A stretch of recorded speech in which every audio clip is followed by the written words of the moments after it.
Hi students, ಎಲ್ಲರಿಗೂ ನಮಸ್ಕಾರ. Welcome to the Physics Wallah. ನೋಡಿ, ಲಾಸ್ಟ್ ಸೆಷನ್ ಅಲ್ಲಿ ನಾವು ಯೂನಿಟ್ಸ್ ಅಂಡ್ ಡೈಮೆನ್ಷನ್ಸ್ ಚಾಪ್ಟರ್ ಅಲ್ಲಿ ನಾವು we have seen up to the errors ಅಂತ ಹೇಳಿದ್ದೀವಿ. And we have solve few problems based on the topics what we have covered in the last session. ನೋಡಿ, ಇವತ್ತಿನ session ನಲ್ಲಿ ನಾವು next concept that is see here combination of errors ಬಗ್ಗೆ ನಾವು discuss ಮಾಡ್ಕೊಂಡು ಹೋಗೋಣ. What is this combination of errors? Combination of errors ಯಾಕೆ ಓದಬೇಕು, ಅದರಿಂದ ನಾವು ಹೇಗೆ ಅನಲೈಸ್ ಮಾಡಬೇಕು ಪ್ರಾಬ್ಲಮ್ಸ್ನ ಅಂತ ಅಂದ್ಬಿಟ್ಟು ನೋಡೋಣ.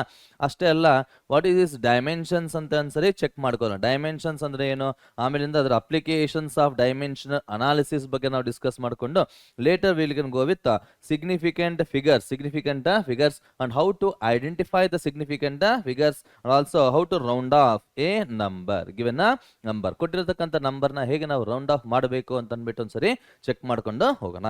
So let us see what is the first topic, that is a combination of errors. Combination of errors.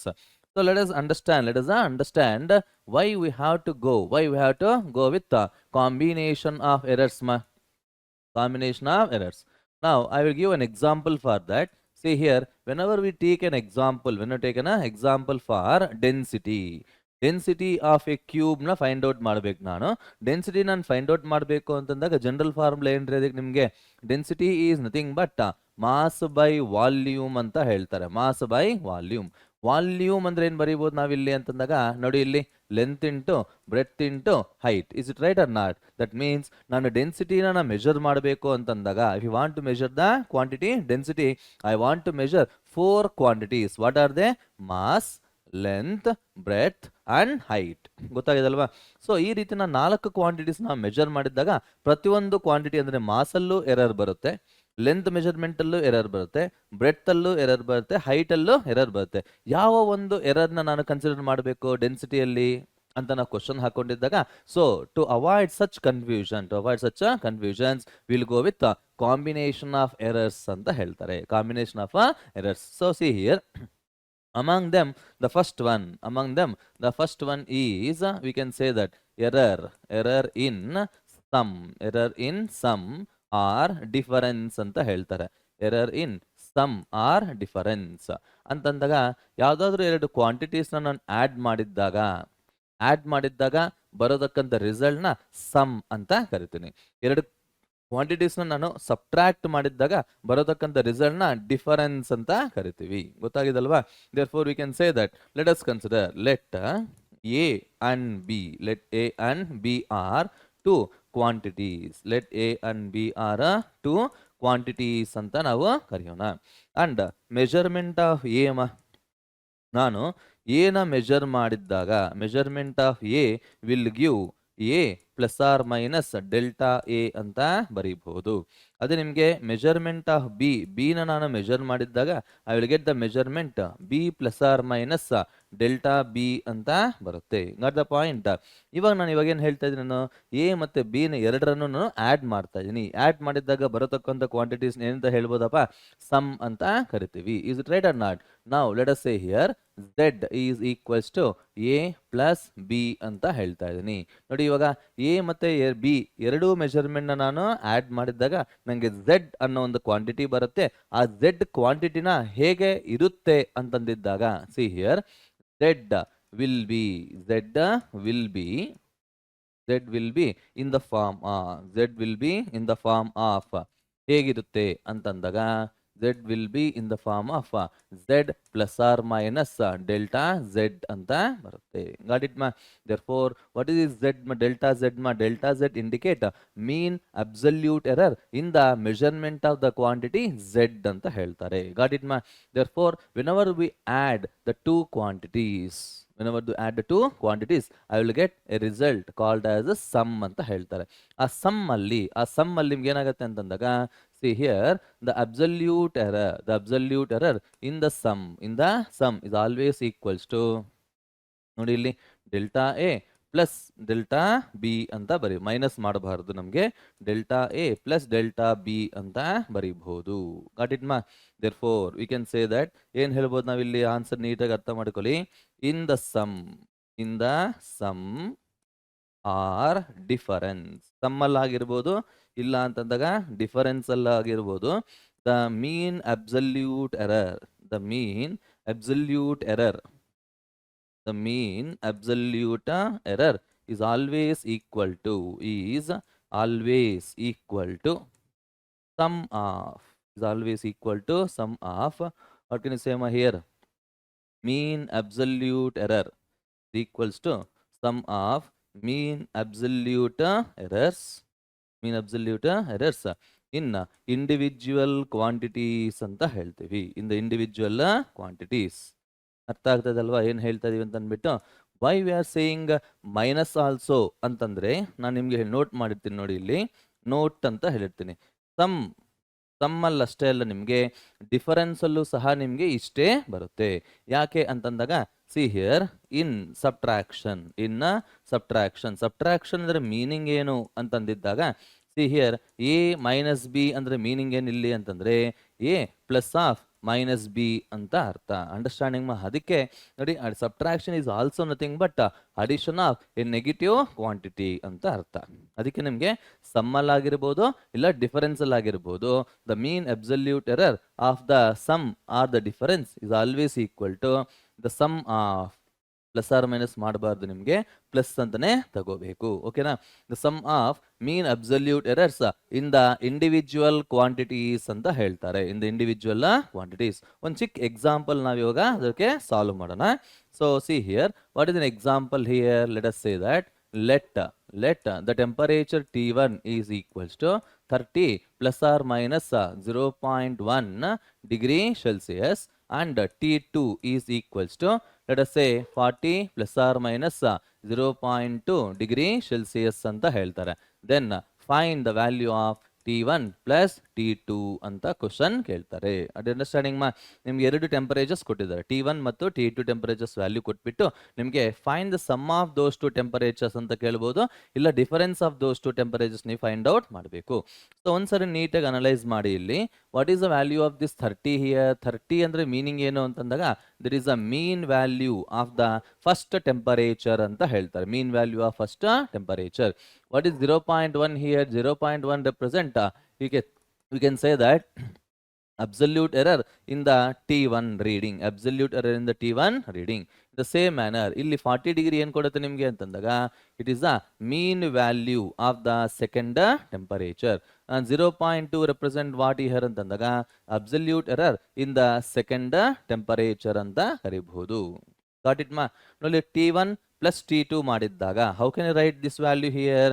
Finally, I want to write T1 plus T2. T1 plus T2 is always equals to, observe ಮಾಡಿ ಇಲ್ಲಿ, real value sum mean plus or minus delta T mean ಅಂತ ಹೇಳ್ಬೋದು. Got it ma? So observe ಮಾಡಿ, ಇಲ್ಲಿ T1 plus T2 ಮೀನ್ ಏನು ಬರುತ್ತೆ ನಿಮ್ಗೆ? ಇಲ್ಲಿ ಮೀನ್ ವ್ಯಾಲ್ಯೂಸ್ ಅಂತಂದ್ರೆ ನಿಮಗೆ 30 plus 40 ದಿ ರಿಯಲ್ ವ್ಯಾಲ್ಯೂಸ್ ನಿಮಗೆ ಬಂದ್ಬಿಡುತ್ತೆ. Plus or minus what is the absolute error in the sum ಅಲ್ಲಿ ಬರಬೇಕು ನಿಮಗೆ ಅಂತಂದ್ರೆ, we can write this value as absolute error in the first measurement plus absolute error in the second measurement ಅಂತ ಹೇಳ್ಬೋದು.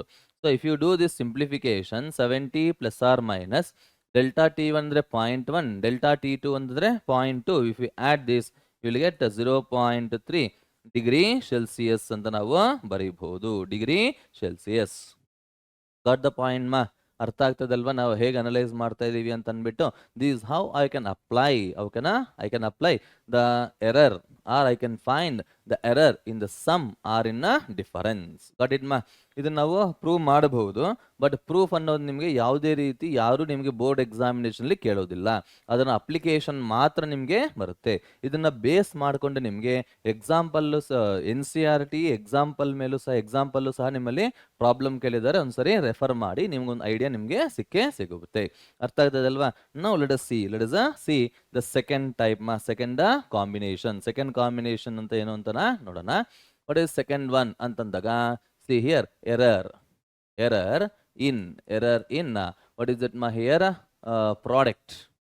Error in the product or quotient ಅಂತ ಹೇಳ್ತಾರೆ. error in product or quotient. ಅರ್ಥ ಆಗ್ತದಲ್ವಾ ಏನ್ ಹೇಳ್ತಾ ಇದೀವಿ ಅಂತ ಅಂದ್ಬಿಟ್ಟು. ಎರಡು ಕ್ವಾಂಟಿಟೀಸ್ ನ ಸಮ್ ಆಡ್ ಮಾಡಿದ್ರೆ ಬರೋದನ್ನ ಸಮ್, ಡಿಫರೆನ್ಸ್ ಮಾಡಿದ್ರೆ ಸಬ್ಟ್ರಾಕ್ಟ್ ಮಾಡಿದ್ರೆ ಬರೋದನ್ನ ಡಿಫರೆನ್ಸ್ ಅಂತ ಕರಿತೀವಿ. ಎರಡು ಕ್ವಾಂಟಿಟೀಸ್ನ ನೀವು ಮಲ್ಟಿಪ್ಲೈ ಮಾಡಿದ್ರೆ ಬರೋದನ್ನ ಪ್ರಾಡಕ್ಟ್ ಅಂತ ಕರಿತೀವಿ. ಎರಡು ಕ್ವಾಂಟಿಟೀಸ್ನ ನೀವು ಡಿವೈಡ್ ಮಾಡಿದ್ದಾಗ ಬರೋದನ್ನ ಏನಂತ ಕರಿತೀವಿ, ಕೋಶಿಯಂಟ್ ಅಂತ ಕರಿತೀವಿ. ಗಾಟ್ ದ ಪಾಯಿಂಟ್ ಮಾ ಹಿಯರ್? ನೋಡಿ, let us consider same point ಮಾ here. Let A and B are two quantities. Let A and B are two quantities ಅಂತ ನಾವು ಕರೆಯೋಣ.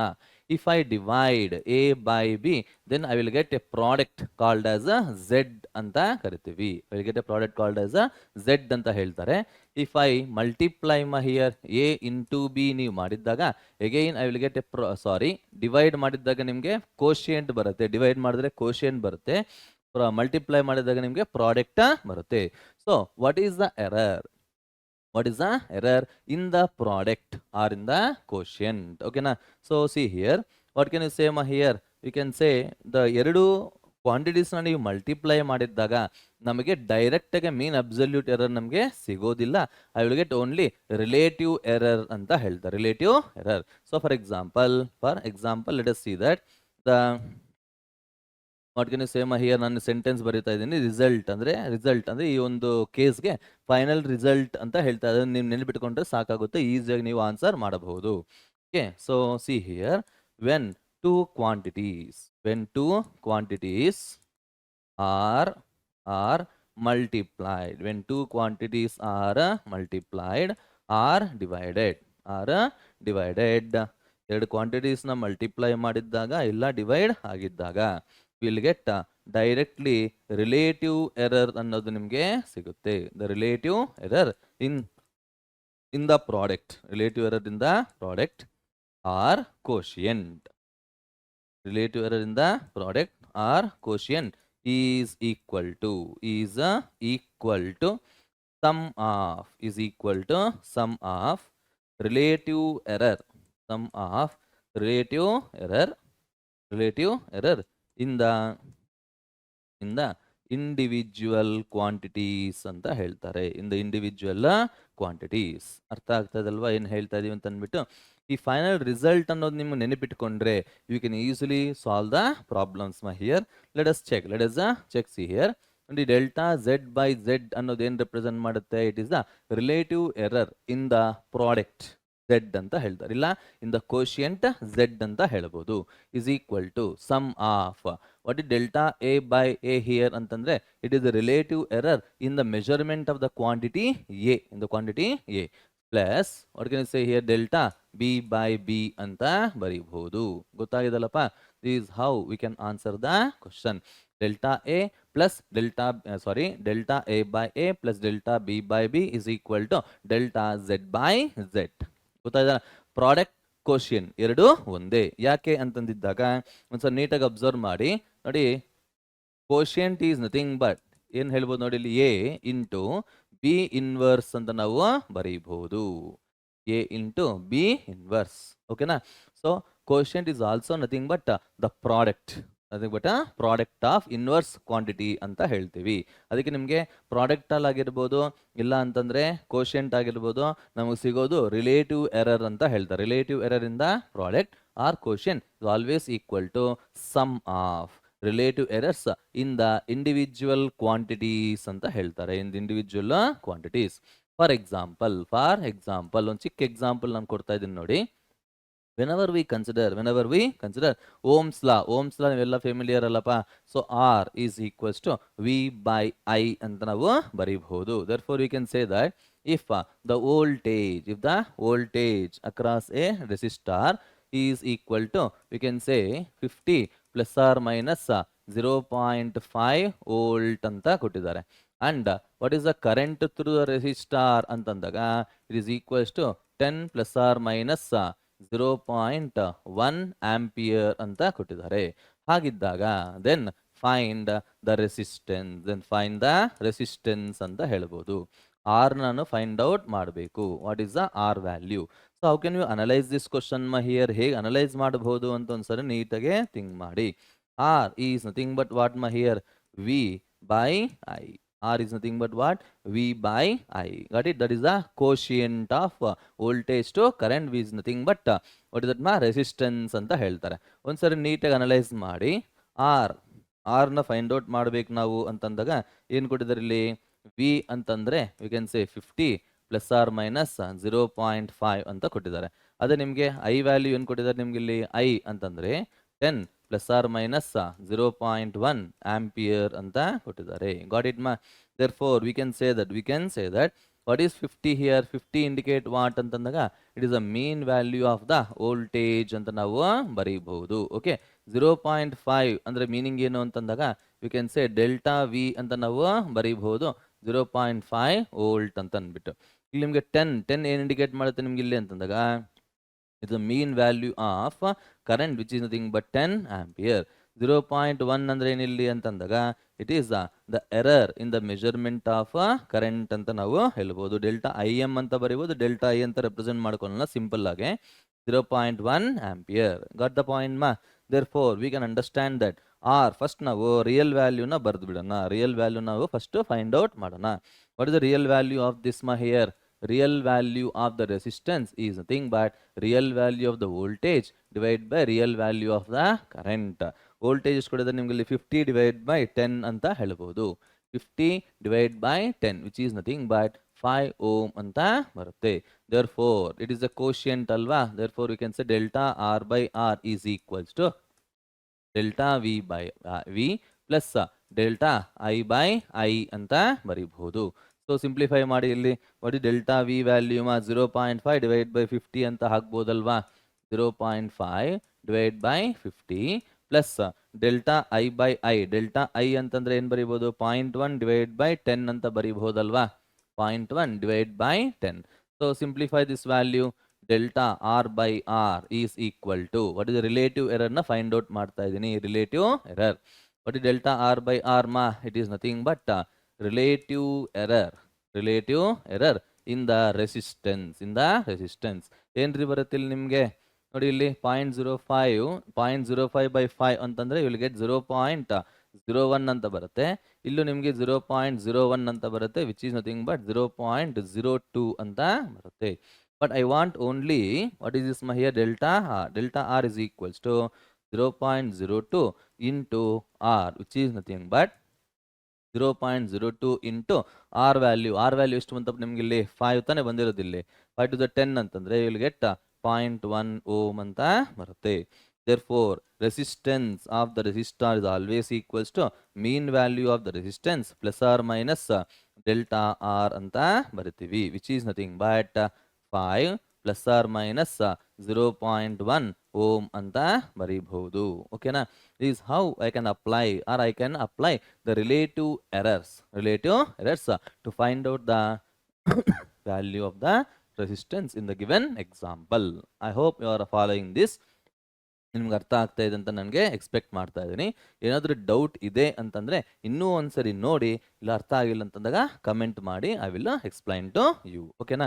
So let us see the next one third type of error combination. ಏನದು ಅಂತಂದಾಗ error ಇನ್ exponential. Exponential ಅಲ್ಲಿ ನಾವು ಎರರ್ನ ಹೇಗೆ ನಾವು ಫೈಂಡ್ ಔಟ್ ಮಾಡಬೇಕು. Okay, for example let us see here there is a quantity z. we can write this as a square ಅಂತ ಬರೀಬಹುದು. a to the power 2 ಅಂತ ಅಲ್ಲ, a exponential 2 ಅಂತ ಬರೀಬಹುದು. ನೋಡಿ a square ನ ಹೇಗೆ ಬರೀಬಹುದು ನಾವು? a into a, it is a product of two terms ಅಂತ ಬರೀಬಹುದಲ್ವಾ? therefore we can say that we know that whenever we write in the product, the product delta z by z is equals to ಏನಾಗುತ್ತೆ ನೋಡಿ ಇಲ್ಲಿ, delta a by a plus delta a by a.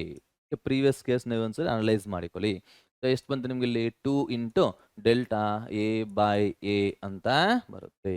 This the what is relative error in a quantity when it is raised to some power of other quantity. Okay, similarly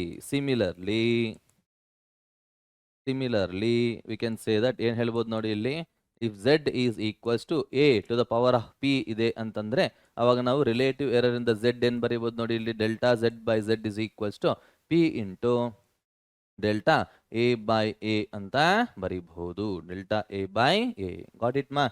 In the same manner, we can say if z is equals to a to the power of p into b to the power of q divided by c to the power of r into d to the power of s ಅಂತ ಇದೆ ನಿಮಗೆ. ಅಂದ್ರೆ in the form of product as well as a quotient. ಹೀಗಿದ್ದಾಗ what is the final relative error in this result? Delta z by z ಅಲ್ಲಿ ನಾವು ಹೇಗೆ ಬರೀಬಹುದು ಅಂತಂದ್ಸರಿ ನೀಟಾಗಿ analyse ಮಾಡಿ. So we can therefore we can say that delta z by z is always equals to p into delta a by a plus q into. Once neatly observe ಮಾಡಿ. What is the power of a ma p? What is the power of b? It is q. a ಮತ್ತು b ಎರಡು product form ಅಲ್ಲಿ ಇದೆ. Product form ಇದ್ರೆ add ಆಗುತ್ತೆ. therefore you can say that q into delta b by b plus ಇಲ್ಲಿ ನೋಡಿ, ಇಲ್ಲಿ product ಆಗಿರ್ಬೋದು ಇಲ್ಲ ಕೋಶಿಯಂಟ್ ಆಗಿರ್ಬೋದು. ತುಂಬಾ ಜನ ಮಕ್ಕಳು ಇಲ್ಲಿ ಕನ್ಫ್ಯೂಸ್ ಆಗ್ತಾರೆ. ಸಿ ಪವರ್ ಮೈನಸ್ ಆರ್ ಅಂತ ಬರೀತಾರೆ. ಮೈನಸ್ ಆರ್ ನಾವು ತಗೋಬಾರ್ದು, because errors are always be added. Errors are always be added. ಅರ್ಥ ಆಗ್ತದಲ್ವಾ? Therefore we can write ಏನ್ ಹೇಳ್ಬೋದು ನಾವು ಇಲ್ಲಿ ಅಂತಂದಿದ್ದಾಗ, ಪ್ಲೀಸ್ ಥಿಂಕ್ ಅಬೌಟ್ ದಿಸ್. ಏನ್ ಹೇಳ್ತಾ ಇದೀವಿ ಇಲ್ಲಿ? Plus R into delta C by C plus ಡಿಸಟ್ here S into delta D by D ಅಂತ ನಾವು ಬರೀಬಹುದು. ಡೆಲ್ಟಾ ಡಿ ಬೈ ಡಿ ಅಂತ ನಾವು ಬರೀಬಹುದು. ಓಕೆನಾ? This is how we can apply the relation. We can apply the relation for the previous problem. Last ಲೆಕ್ಚರಲ್ಲಿ ನಾನು ನಿಮಗೆ ರಿಲೇಟಿವ್ ಎರರ್ ಆದಮೇಲೆ ನಿಮ್ಗೆ ಎಕ್ಸ್ಪ್ಲೈನ್ ಮಾಡ್ತೀನಿ ಅಂತ ಅಂದ್ಬಿಟ್ಟು ಎರಡು ಪ್ರಾಬ್ಲಮ್ಸ್ ನಾನು ಬಿಟ್ಟಿದ್ದೀನಿ. ಅದನ್ನು ಇವಾಗ ನೀವು ಅಪ್ಲೈ ಮಾಡಿ, ಸಾಲ್ವ್ ಮಾಡಿ, ಡೆಫಿನೆಟಾಗಿ ನಿಮಗೆ ಆನ್ಸರ್ ಸಿಗುತ್ತೆ. ಗಾಟ್ ಇಟ್ ಮಾ? ಇಲ್ಲಾಂದ್ರೆ ಒಂದು NCERT ಪ್ರಾಬ್ಲಮ್ ಇರುತ್ತೆ, ಅದನ್ನು ನೀವು ಸಾಲ್ವ್ ಮಾಡಿ you can easily understand this how to apply the formula. ಗೊತ್ತಾಗಿದೆಲ್ಲಪ್ಪ? ನಮ್ಮ NCERTಯಲ್ಲಿ ಓಕೆ ಯೂನಿಟ್ಸ್ ಅಂಡ್ ಡೈಮೆನ್ಷನ್ಸ್ ನೀವು ಓಪನ್ ಮಾಡಿದಾಗ ಬ್ಯಾಕ್ ಸೈಡ್ ಎಕ್ಸಸೈಸ್ ಅಲ್ಲಿ ನಿಮಗೆ I think last but one ಇಲ್ಲ ಲಾಸ್ಟ್ ಬಟ್ ಸೆಕೆಂಡ್ ನಿಮಗೆ ಪ್ರಾಬ್ಲಮ್ ಇದೆ. ಆ problem based on this formula. Please apply that and solve it. You can get an idea ಅಂತ ನಾನು ಹೇಳ್ತಾ ಇದ್ದೀನಿ. So let us see these are the things about the combination of errors. ಸರಿನಲ್ಲ? ಅರ್ಥ ಆಗಿದೆ ಅಂತ ನಾನು ಎಕ್ಸ್ಪೆಕ್ಟ್ ಮಾಡ್ತಾ ಇದ್ದೀನಿ. Now let us see the next concept, that is dimension. That is dimensions here. Dimensions. What is the meaning of these dimensions here? Dimensions ಅಂದ್ರೆ first meaning ಏನು ಅಂತ ನಮಗೆ ಗೊತ್ತಿರಬೇಕು. So for that let us see a small example. ಒಂದು ಚಿಕ್ಕ ಎಕ್ಸಾಂಪಲ್ನ ನಾವು analyse ಮಾಡೋಣ. ಏನು ಹೇಳ್ತಾ ಇದೀವಿ ಅಂತ ಅಂದ್ಬಿಟ್ಟು.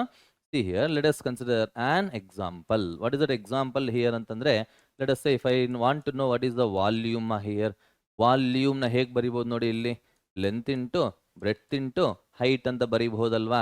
ನೋಡಿ, ಲೆಂತ್ ಅಂದ್ರು ಲೆಂತೆ, ಬ್ರೆಡ್ತ್ ಅಂದ್ರು ಲೆಂತೆ, ಹೈಟ್ ಅಂದ್ರು length, which is nothing but L to the power of 3 ಅಂತ ಬರೀಬಹುದಲ್ವಾ? ಎಲ್ ಅಂದ್ರೆ ಏನು? It is a basic quantity, it is a fundamental quantity length.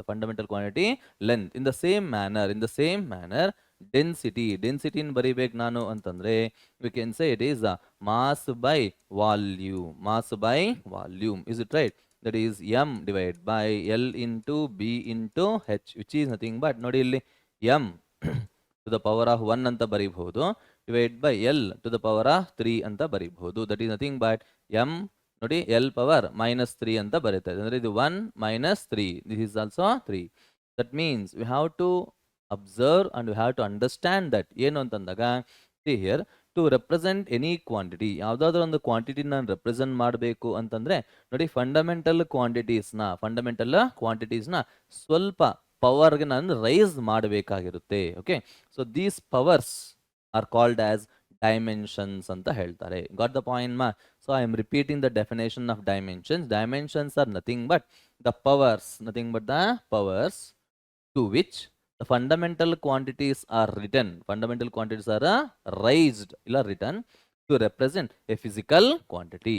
For example, ನೋಡಿ ಇಲ್ಲೇ ನೋಡಿ, ವಾಲ್ಯೂಮ್ ಅನ್ನೋ ಒಂದು ಫಿಸಿಕಲ್ ಕ್ವಾಂಟಿಟಿನ ರೆಪ್ರೆಸೆಂಟ್ ಮಾಡಬೇಕು ಅಂದ್ರೆ ಫಂಡಮೆಂಟಲ್ ಕ್ವಾಂಟಿಟಿ ಲೆಂತ್ನ ಪವರ್ 3ಗೆ ನಾನು ರೈಸ್ ಮಾಡಬೇಕು.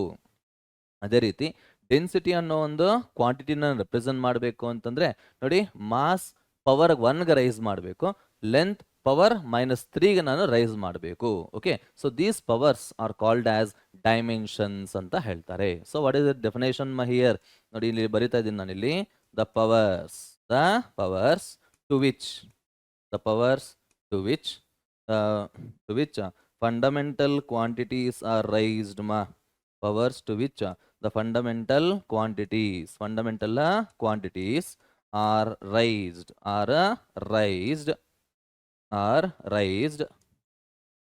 to represent a physical quantity. ಒಂದು ಫಿಸಿಕಲ್ ಕ್ವಾಂಟಿಟಿನ ರೆಪ್ರೆಸೆಂಟ್ ಮಾಡಬೇಕು ಅಂತಂದರೆ ಫಂಡಮೆಂಟಲ್ ಕ್ವಾಂಟಿಟೀಸ್ನ ಎಷ್ಟು ಪವರ್ಗೆ ನಾವು ರೈಸ್ ಮಾಡ್ತೀವೋ ಆ ಪವರ್ಸ್ನ ನಾವು ಡೈಮೆನ್ಷನ್ಸ್ ಅಂತ ಕರಿತೀವಿ. ಓಕೆ, ಆರ್ ಕಾಲ್ಡ್ ಡೈಮೆನ್ಷನ್ಸ್ ಅಂತ ಹೇಳ್ತಾ ಇದೀವಿ. Got the point I hope you are all following. If you have any doubt, please just comment to us so that I will explain to you once again. Okay na?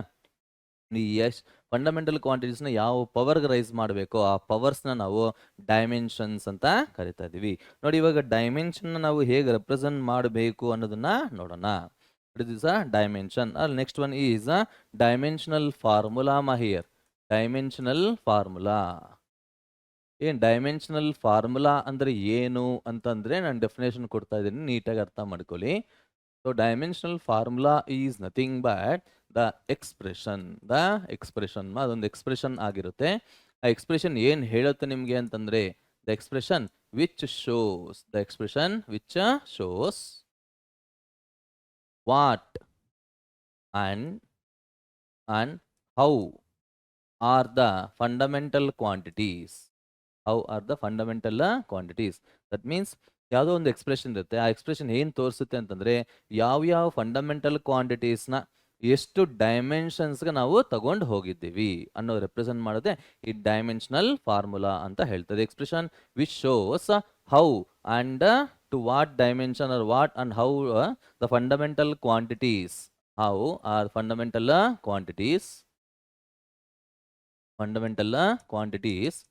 are raised to represent a physical quantity ಅಂತ ಹೇಳ್ತಾರೆ. ಒಂದು physical quantity represent ಮಾಡೋದಕ್ಕೆ ಯಾವ fundamental quantities ಯಾವ ಡೈಮೆನ್ಷನ್ಸ್ಗೆ ತಗೊಂಡು ಹೋಗಿದ್ದೀವಿ ಅನ್ನೋದು represent ಮಾಡೋದೇ ಈ expression, that is dimensional formula ಅಂತ ಹೇಳ್ತಾರೆ. To represent a physical quantity is called dimensional formula. For example ನೋಡಿ, ಇಲ್ಲಿ ಲೆಂತ್ ಅನ್ನೋ ಒಂದು ಕ್ವಾಂಟಿಟಿನ ರೆಪ್ರೆಸೆಂಟ್ ಮಾಡಬೇಕಂದ್ರೆ ಫಂಡಮೆಂಟಲ್ ಕ್ವಾಂಟಿಟೀಸ್ನ ಫಸ್ಟ್ ರೆಪ್ರೆಸೆಂಟೇಷನ್ ಮಾಡ್ಕೊಂಡು ಹೋಗ್ತಾ ಇದ್ದೀನಿ. ಎಲ್ ಅಂತ ರೆಪ್ರೆಸೆಂಟ್ ಮಾಡ್ತೀವಿ, ಟು ದ ಪವರ್ 1 ಅಂತ ಹೇಳ್ತಾರೆ. ಡೈಮೆನ್ಷನಲ್ ಫಾರ್ಮುಲಾ ಅನ್ನೋದು ಯಾವತ್ತೇ ಆಗಲಿ ಕ್ಯಾಪಿಟಲ್ ಲೆಟರ್ ಯೂಸ್ ಮಾಡಿಬಿಟ್ಟು ನೋಡಿ ಪವರ್ ಅಂತ ಬರೆದು ಅದನ್ನ ಸ್ಕ್ವೇರ್ ಬ್ರಾಕೆಟ್ ಅಲ್ಲಿ ಬರೆದಿದ್ದಾಗ ಅದನ್ನ ಡೈಮೆನ್ಷನಲ್ ಫಾರ್ಮುಲಾ ಅಂತ ಹೇಳ್ತಾರೆ. ಲೇಟರ್ ನೋಡಿ, ಇಲ್ಲಿ ಸೆಕೆಂಡ್ ಮಾಸ್ನ ರೆಪ್ರೆಸೆಂಟ್ ಮಾಡಬೇಕು ಅಂತಂದ್ರೆ m to the power of 1 ಅಂತ ಹೇಳ್ತಾರೆ. m to the power of 1. Later ಟೈಮ್ನ ರೆಪ್ರೆಸೆಂಟ್ ಮಾಡಬೇಕು ಅಂದ್ರೆ t to the power of 1 ಅಂತ ಬರೀಬಹುದು. ಗಾಟ್ ಇಟ್ ಮಾ? Later if you want to represent what is the ಟೆಂಪರೇಚರ್ನ ಹೇಗೆ ರೆಪ್ರೆಸೆಂಟ್ ಮಾಡ್ತೀವಿ ಅಂತಂದ್ರೆ ಕ್ಯಾಪಿಟಲ್ ಲೆಟರ್ ಕೆ ಅಂತ ಕೆಲವು ಬುಕ್ಸ್ ಅಲ್ಲಿ ಬರೆದಿರ್ತಾರೆ, ಕೆಲವು ಬುಕ್ಸ್ ಅಲ್ಲಿ ಟೀಟಾ ಅಂತಾನು ರೆಪ್ರೆಸೆಂಟ್ ಮಾಡಿರ್ತಾರೆ. ಓಕೆನಾ? ಕೆಲ್ವಿನ್ ಟು ದ ಪವರ್ 1 ಅಂತ ನಾವು ಬರೀಬಹುದು. In the same manner what is the electric current ನೋಡಿ, ಇಲ್ಲಿ ಚೆನ್ನಾಗಿ ಬಿಟ್ಕೊಳ್ಳಿ. ಎಲೆಕ್ಟ್ರಿಕ್ ಡೈಮೆನ್ಷನಲ್ ಫಾರ್ಮುಲಾ ನಾವು ಬಾಕ್ಸ್ ಹಾಕಿ ಬರಿಬೇಕು, ಸ್ಕ್ವೇರ್ ಬ್ರಾಕೆಟ್ ಅನ್ನು ನಾವು ಬರಿಬೇಕು. That is the dimensional formula of the quantities. Electric current ನಾನು ಆಂಪಿಯರ್ ಅಲ್ವಾ ಯೂನಿಟ್ ಅದು, so A to the power of 1 ಅಂತ ಬರೀಬಹುದು. In the same manner what is that luminous intensity candela CD ಅಂತ ಬರೀಬಹುದು. ಇಂದ ಅದೇ ರೀತಿ ನಿಮಗೆ ಅಮೌಂಟ್ ಆಫ್ ಸಬ್ಸ್ಟೆನ್ಸ್ ನ mole to the power of 1 ಅಂತ ಬರೀಬಹುದು. ಗಾಟ್ ಇಟ್ ಮಾ? So these are the things how to represent a physical quantity, how to write dimensional formula of a fundamental quantities ಅಂತ ಹೇಳ್ತಾ ಇದೀವಿ. Now let us understand how can I write the dimensional formula for various physical quantities. So ನೋಡಿ, physical quantities dimensional formula ನಾವು ಬರೀಬೇಕು ಅಂತಂದ್ರೆ ನಮಗೆ ಏನು ಗೊತ್ತಿರಬೇಕು ಅಂತಂದ್ರೆ ಆ ಕ್ವಾಂಟಿಟಿ ಯೂನಿಟ್ ನಮಗೆ ಮಸ್ಟ್ ಅಂಡ್ ಶುಡ್ ಗೊತ್ತಿರಬೇಕು. We should know what is the unit of that physical quantity. For example ನೋಡಿ ಇಲ್ಲಿ, for example, so observe this, what is the dimensional formula for force. Dimensional formula of force. ಫೋರ್ಸ್ನ ಏನಂತ ಬರಿಬೋದು ನಾವು ಇಲ್ಲಿ ಅಂತಂದಾಗ mass into acceleration ಅಂತ ಬರಿತೀರಾ. ಮಾಸ್ನ ನಾವು ಕೆ ಜಿ ಅಂತ ಬರಿತೀರಾ, metre per second square. Is it right or not? Therefore it indicates that K G ಅಂದ್ರೆ ಮಾಸ್ ಅಲ್ವಾ, that is M to the power of 1. Metre ಅಂದ್ರೆ ಲೆಂತ್ ಅಲ್ವಾ, L to the power of 1. Second ಅಂದ್ರೆ time, T power minus 2 ಅಂತ ಬರೀಬಹುದು. Got it ಮಾ?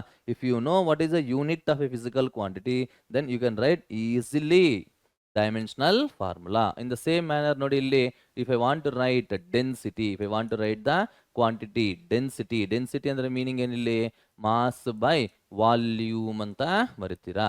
ನೋಡಿ ಇಲ್ಲಿ ಮಾಸ್ ಅಂತಂದಾಗ K G divide by metre cube. Is it right or not? Therefore you can write K G ಅಂದ್ರೆ M power 1 divide by metre ಅಂದ್ರೆ length, length to the power of minus 3 ಅಂತ ಹೇಳ್ತಾರೆ, time to the power of 0. What this T power 0 indicate? 0 ಏನು ಹೇಳುತ್ತದೋ ಅಂತಂದ್ರೆ density ಅನ್ನೋದು ಟೈಮಲ್ಲಿ 0 dimension ಮೇಲೆ depend ಆಗಿದೆ ಅಂತ ಅರ್ಥ. ಅಂಡರ್ಸ್ಟ್ಯಾಂಡಿಂಗ್ ಮಾ? Density depends on time to 0 dimension, 0 dimension. And one more thing, suppose see here, if you want to write what is angle, dimensional formula of angle. ಆಂಗಲ್ನ ಹೇಗೆ ಬರಿಬೋದು ನಾವು ಅಂತಂದಾಗ, angle is nothing but length of the arc divide by radius. Is it right or not? ನೋಡಿ ಇಲ್ಲಿ ಏನ್ ಬರುತ್ತೆ, length ಅಂದ್ರು ಮೀಟರ್, ನೋಡಿ ರೇಡಿಯಸ್ ಅಂದ್ರು ಮೀಟರ್ ಅಲ್ಲಿ ಮೆಜರ್ ಮಾಡ್ತಾರೆ. ಮೀಟರ್ ಮೀಟರ್ ಕ್ಯಾನ್ಸಲ್ ಆಗುತ್ತೆ, 1 ಇರುತ್ತೆ. So 1 is a number, it is a constant. ಹಾಗಾಗಿ ಸೊ ಆಂಗಲ್ಗೆ ಡೈಮೆನ್ಷನಲ್ ಫಾರ್ಮುಲಾ ಏನಾಗಿರುತ್ತೆ ಅಂತಂದ್ರೆ M power 0 L power 0 T power 0. That means that quantity angle has 0 dimension in mass, 0 dimension in length, 0 dimension in time ಅಂತ ನಾವು ಹೇಳಬಹುದು. In the same manner, if you want to write what is the dimension of the pressure here, pressure dimension ನಾವು ಬರೀಬೇಕು ಅಂತಂದ್ರೆ what is the pressure formula? Force by area. Force ಅಂದ್ರೆ ಏನ್ ಬರೀಬಹುದು ನೋಡಿ ಇಲ್ಲಿ, K G metre per second square divide by area ಅಂತಂದ್ರೆ metre square ಅಂತ ಬರೀಬಹುದಲ್ವಾ. Therefore what is the dimensional formula here ಅಂತಂದ್ರೆ M to the power of 1 meter will get cancel no ma. So meter power minus 1 ಆಗುತ್ತೆ, that is L power minus 1 T power minus 2 ಅಂತ ಬರೀಬಹುದು. ಗೊತ್ತಾಗಿದಲ್ವಾ? In the same manner, you want to write the dimensional formula for work. Dimensional formula for work. Work ಅಂದ್ರೆ ಏನಿಲ್ಲಿ, force into displacement ಅಂತ ಬರೀತೀರಾ. Force ಅಂತಂದ್ರೆ same kg metre per second square into what is displacement ಅಂದ್ರೆ metre. Therefore, we can write the dimensional formula as m power 1, l power 2, t power minus 2 ಅಂತ ಬರೀಬಹುದು. That is a dimensional formula of work. Work ಆಗಿರ್ಬೋದು, energy ಆಗಿರ್ಬೋದು, ಇದೆಲ್ಲ ನಿಮಗೆ same dimensions ನಿಮಗೆ ಬರುತ್ತೆ. ಗೊತ್ತಾಗಿದಲ್ವಾ? In the same manner, what is the dimensional formula for surface tension ಅಂತ ನೋಡೋಣ. Surface tension. What is the dimensional formula for surface tension? Surface tension ಅಂತಂದ್ರೆ force per unit length ಅಂತ ಅರ್ಥ. ಓಕೆ, ಫೋರ್ಸ್ಗೆ unit ಏನು, K G metre per second square divide by length ಅಂದ್ರೆ metre. Metre cancel ಆಗುತ್ತೆ. So dimensional formula for surface tension ಏನಾಗುತ್ತಪ್ಪ ಇಲ್ಲಿ, M power 1 L power 0 T power minus 2 ಅಂತ ಬರೀಬಹುದು. ಅರ್ಥ ಆಗ್ತದಲ್ವಾ ಹೇಗೆ ನಾವು ಡೈಮೆನ್ಷನ್ ಫಾರ್ಮುಲಾ ಬರಿತಾ ಇದ್ದೀವಿ ಅಂತ ಅಂದ್ಬಿಟ್ಟು?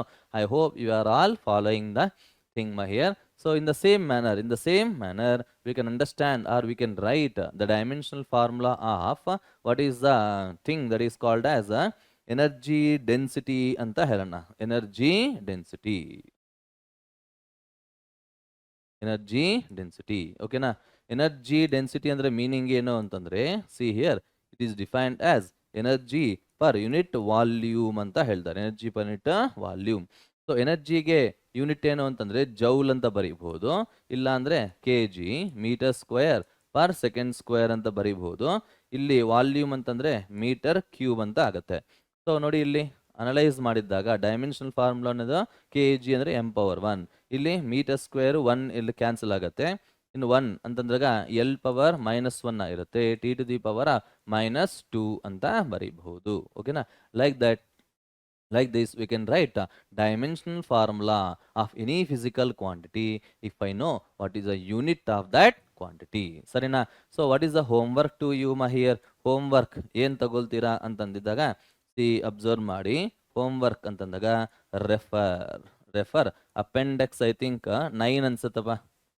ಅಪೆಂಡಿಕ್ಸ್ 9 ನೀವು ಫಸ್ಟ್ ಪಿ ಯು ಸಿಯಲ್ಲಿ first part N C R T ನೀವು ತಗೊಂಡಿದ್ದಾಗ ಎಂಡಲ್ಲಿ at the end of the book there will be appendices ಈ ಅಪೆಂಡಿಸಿಸ್ ಅಲ್ಲಿ ನಿಮಗೆ ಅಪೆಂಡಿಕ್ಸ್ ಐ ಥಿಂಕ್ ಅಪ್ರಾಕ್ಸಿಮೇಟ್ ಆಗಿ ನಾನು 9 or 10 ಯಾವುದೋ ಒಂದು ಅಪೆಂಡಿಕ್ಸ್ ಅಲ್ಲಿ ನಿಮಗೆ ಕ್ವಾಂಟಿಟೀಸ್ ಕೊಟ್ಟಿದ್ದಾರೆ, ನಿಮಗೆ ನೀಟಾಗಿ ಕೊಟ್ಟಿದ್ದಾರೆ. You have to learn all those things here.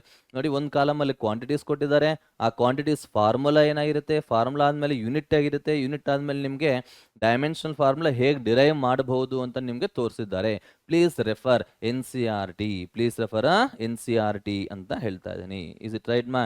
N C R T ನೀವು ರೆಫರ್ ಮಾಡಿಬಿಟ್ಟು ಅದ್ರ ಮೇಲೆ ಕೂತ್ಕೊಂಡು if possible at least first P U C ಅಂದರೆ 54 ಕ್ವಾಂಟಿಟೀಸ್ನ, ಫಸ್ಟ್ 54 ಕ್ವಾಂಟಿಟೀಸ್ನ ನೀವು ಬರೆದು ಪ್ರಾಕ್ಟೀಸ್ ಮಾಡಿ.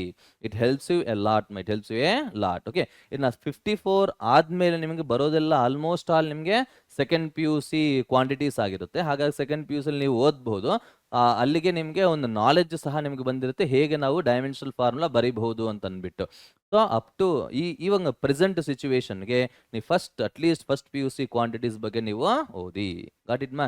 Like that. And one more thing, ನನ್ನ ಒಂದು ಹೋಮ್ ವರ್ಕ್ ನಿಮ್ಗೆ ಕೊಡ್ತಾ ಇರೋದೇನು ಅಂತಂದರೆ, and list the quantities which has same dimensional formula. ಕೆಲವು ಕ್ವಾಂಟಿಟೀಸ್ ನೀವು ಅಬ್ಸರ್ವ್ ಮಾಡಿದ್ದಾಗ ಡೈಮೆನ್ಷನಲ್ ಫಾರ್ಮುಲಾ ಅನ್ನೋದು ಸೇಮ್ ಇರುತ್ತೆ. ಅಂತ ಒಂದು ಕ್ವಾಂಟಿಟೀಸ್ನ ಲಿಸ್ಟ್ ಔಟ್ ಮಾಡಿಬಿಟ್ಟು ಒಂದು ಟ್ಯಾಬ್ಲರ್ ಕಾಲಮ್ ಥರ ನೀವು ರೆಡಿ ಮಾಡ್ಕೊಳ್ಳಿ. ತುಂಬಾನೇ ಹೆಲ್ಪ್ ಆಗುತ್ತೆ ನಿಮ್ಮ ಎಂಟ್ರೆನ್ಸ್ ಎಕ್ಸಾಮಿನೇಷನ್ಗೋಸ್ಕರ. That is called working out, that is all analysis ಅಂತ ಹೇಳ್ತಾರೆ. ಸ್ಟಡಿ ಅನಾಲಿಸಿಸ್ ನಾವು ಮಾಡ್ಕೊಂಡು ಹೋಗಬೇಕಾಗಿರುತ್ತೆ. ಅರ್ಥ ಆಗಿದಲ್ಲಪ್ಪ ಹೇಗೆ ನಾವು ಆನ್ಸರ್ ಮಾಡ್ತಾ ಇದೀವಿ, ಡೈಮೆನ್ಷನಲ್ ಫಾರ್ಮುಲಾ ಹೇಗೆ ಬರಿತಾ ಇದೀವಿ ಅಂತ ಅಂದ್ಬಿಟ್ಟು. ಸೊ ನಿಮ್ಗೆ ಇನ್ನೂ ಏನಾದರೂ ಬೇಕು ಅಂತಂದಾಗ ಕಮೆಂಟ್ ಆಗಿ ಅದು ಡೈಮೆನ್ಷನಲ್ ಫಾರ್ಮುಲಾ ನಿಮಗೆ ಎಕ್ಸ್ಪ್ಲೈನ್ ಮಾಡ್ತೀನಿ. So let us see the applications of dimensional analysis. Before going to see the applications of dimensional analysis, let us understand a very important principle, that is called principle of homogeneity anta heltare. Principle of homogeneity.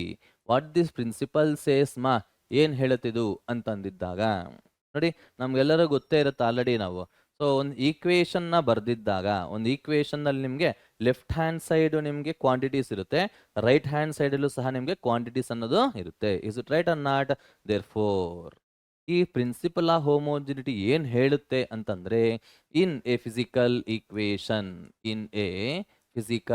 Equation ಯಾವುದಾದ್ರೂ ಒಂದು equation ನಿಮಗೆ ಕೊಟ್ಟಿದ್ದೀವಿ ಅಂತಂದಿದ್ದಾಗ, in a physical equations, so see here dimensions of all the terms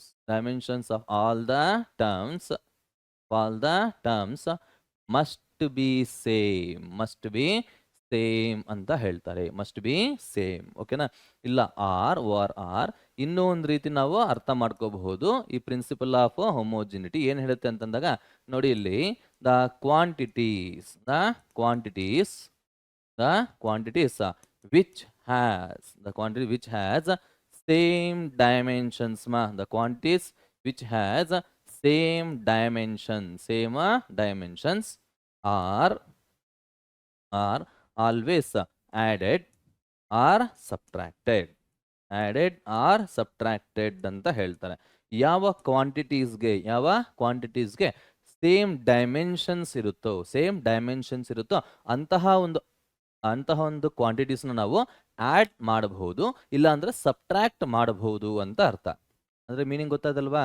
ನೋಡಿ, ಯಾವ quantities ಆದರೆ different units, different dimensions ಇರುತ್ತೋ ಆ ಒಂದು ಕ್ವಾಂಟಿಟೀಸ್ ನಾವು ಆ್ಯಡ್ ಮಾಡೋಕ್ಕೆ ಸಾಧ್ಯ ಆಗಲ್ಲ. ಓಕೆನಾ? ಮಲ್ಟಿಪ್ಲೈ ಮಾಡ್ಬೋದು, ಡಿವೈಡ್ ಮಾಡ್ಬೋದು, ಆದರೆ ಆ್ಯಡ್ ಮಾಡೋಕ್ಕಂತೂ ಸಾಧ್ಯ ಆಗಲ್ಲ. The quantity which has different units. different units. Got it, ma? That is called principle of homogeneity. Principle of homogeneity. Okay, na? Now let us see. Let us see what are the applications of dimensional analysis, ma, here. Applications of dimensional analysis. Dimensional analysis. ಓಕೆನಾ? ನೋಡಿ, ಈ ಒಂದು applications ಅಲ್ಲಿ ನಿಮಗೆ 3 marks ಕೇಳ್ತಾರೆ. Write the uses or applications of dimensional analysis ಅಂತ ಹೇಳ್ತಾರೆ. Write the applications of dimensional analysis that can be expected for 3 marks. ನೋಡಿ ಇಲ್ಲಿ ಹೇಗೆ ಬರೀಬಹುದು ಅಂತಂದಿದ್ದಾಗ, see here first one. What is the first one ಅಂತಂದಾಗ, see here to check the correctness of the given equation. ಅಂತಂದ್ರೆ ನಿಮ್ಗೊಂದು equation ಕೊಟ್ಟಿರ್ತಾರೆ, physical equation ನಿಮ್ಗೆ ಕೊಟ್ಟಿರ್ತಾರೆ. ಕೊಟ್ಬಿಟ್ಟು ಆ ಈಕ್ವೇಶನ್ ಸರಿ ಇದಾ ಇಲ್ವಾ ಚೆಕ್ ಮಾಡಿ ಅಂತ ಕೇಳಿದ್ದಾಗ I can go with dimensional analysis. ಆಮೇಲೆ ನೋಡೋಣ ಅದನ್ನ ಹೇಗೆ ಅಂತ ಅಂದ್ಬಿಟ್ಟು. So what is the second one ಏನು ಅಂತಂದ್ರೆ, to convert the unit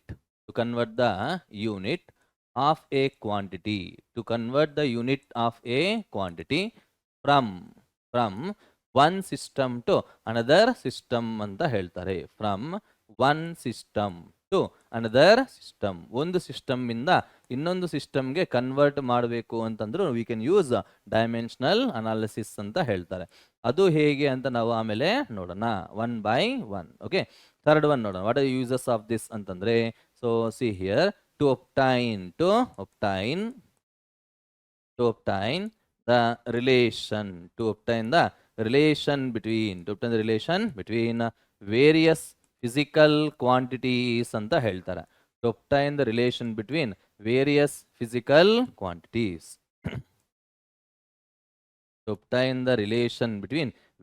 physical quantities.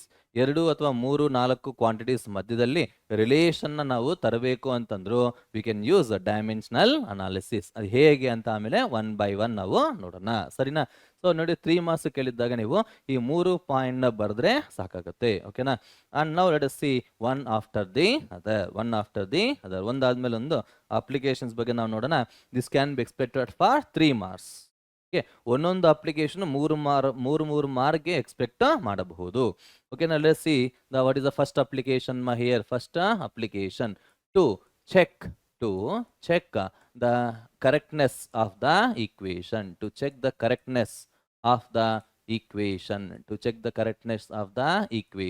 Okay, for example ನೋಡಿ ಇಲ್ಲಿ ಏನ್ ಹೇಳ್ತಾ ಇದ್ದಾರೆ ಇಲ್ಲಿ, example 1. you are all familiar with this equation. V is equals to U plus A into T.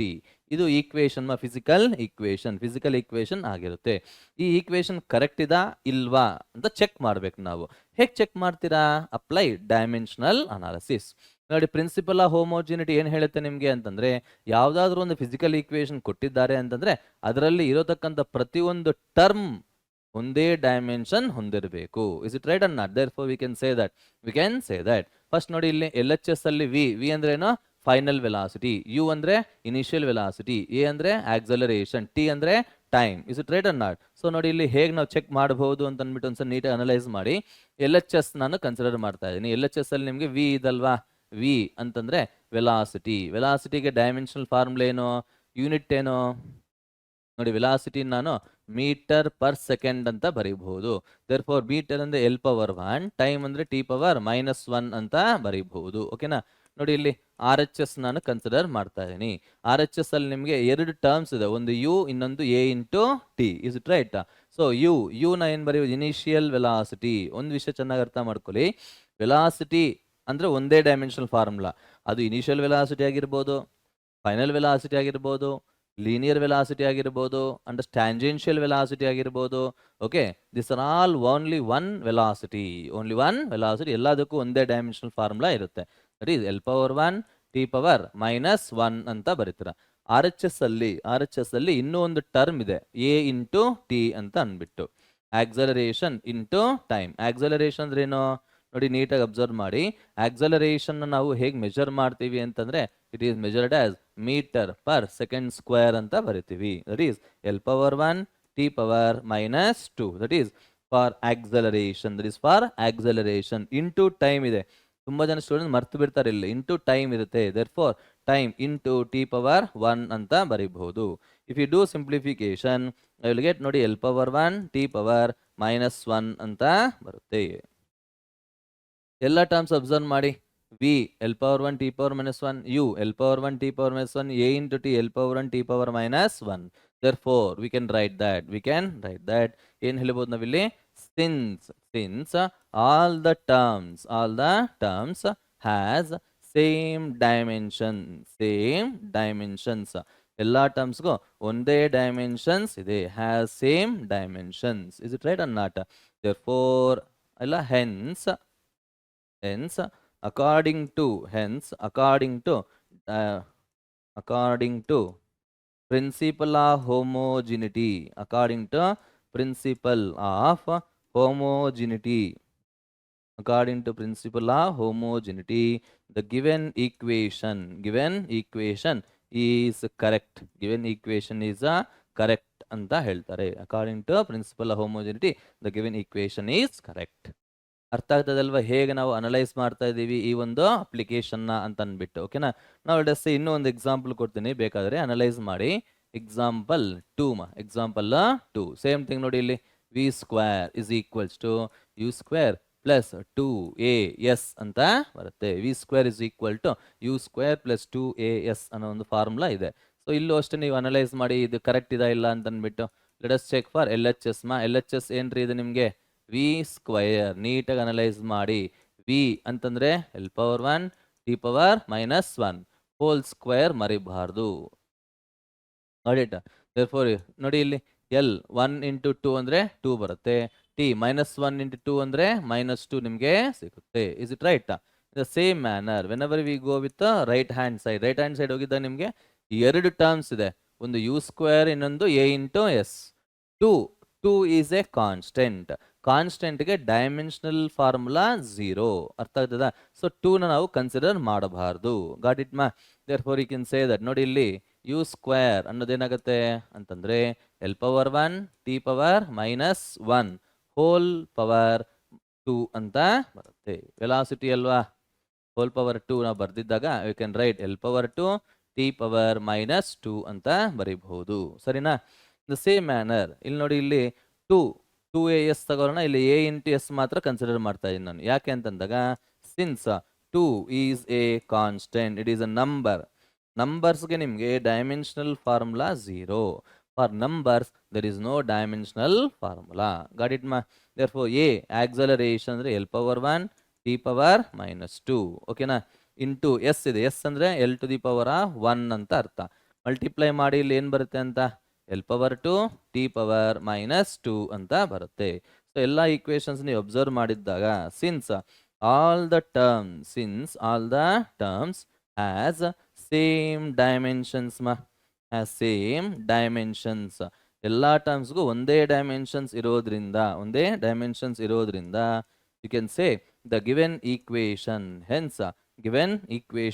Is correct. the given equation is correct ಅಂತ ನಾವು ಬರೀಬಹುದು. hence the given equation is correct. ಅರ್ಥ ಆಗ್ತದಲ್ವಾ ಹೇಗೆ ನಾವು ಅನಲೈಸ್ ಮಾಡ್ತಾ ಇದ್ದೀವಿ ಈ ಒಂದು principle of homogeneity? First application of dimensional analysis, that is to check whether the given equation is correct or not. ಅರ್ಥ ಆಗಿದಲ್ಲಪ್ಪ? ನಾವು let us see the second application. What is second application here? ನೋಡಿ ಇಲ್ಲಿ B. What is second application? Analyse ಮಾಡಿ to convert the unit from one system to another system. One system to another system ಅಂದ್ರೆ meaning ಏನಿಲ್ಲಿ ಅಂತಂದಾಗ SI system to MK system. MKS SI ಎರಡು ಒಂದೇ almost. CGS to SI, ಇಲ್ಲ SI to CGS ಅಂತ ಕೇಳ್ತಾರೆ. ಅದಕ್ಕೊಂದು ಎಕ್ಸಾಂಪಲ್ ಕೊಟ್ಬಿಟ್ಟು ನಾನು ನಿಮಗೆ ಎಕ್ಸ್ಪ್ಲೈನ್ ಮಾಡ್ತೀನಿ. ಓಕೆನಾ? ಸೊ ಅಬ್ಸರ್ವ್ ಮಾಡಿ ಏನು ಹೇಳ್ಬೋದು ನಾವಿಲ್ಲಿ ಅಂತಂದಿದ್ದಾಗ, so so what is the question here? What is the question? ನಾನು ಒಂದೇ ಒಂದು ಎಕ್ಸ್ಪ್ಲೈನ್ ಮಾಡ್ತೀನಿ, ನೀಟಾಗಿ ಅನಲೈಸ್ ಮಾಡಿಕೊಳ್ಳಿ. Okay, so see that to convert or we can say the question like this ಮಾ, this also important for 3 marks here. Okay, ಈ ಒಂದು model ನಿಮಗೆ ಇಂಪಾರ್ಟೆಂಟ್ ಆಗಿರುತ್ತೆ. What is the question here ಅಂತಂದ್ರೆ, ಸೊ ಅಬ್ಸರ್ವ್ ಮಾಡಿ, convert the unit, convert the unit of work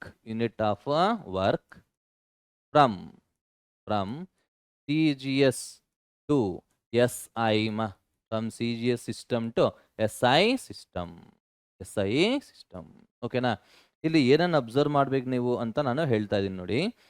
ಯಾವ ಕ್ವಾಂಟಿಟಿನ convert ಮಾಡ್ತಾ ಇದೀವಿ, that is a work what is a quantity ಯಾವ್ದ್ರಿ ಇಲ್ಲಿ ನಿಮ್ಗೆ ಅಂತಂದಿದ್ದಾಗ ವಿ ಕ್ಯಾನ್ ಸೇ ವರ್ಕ್ ಅಂತ ನಾವು ಬರೀಬಹುದು. ಓಕೆನಾ?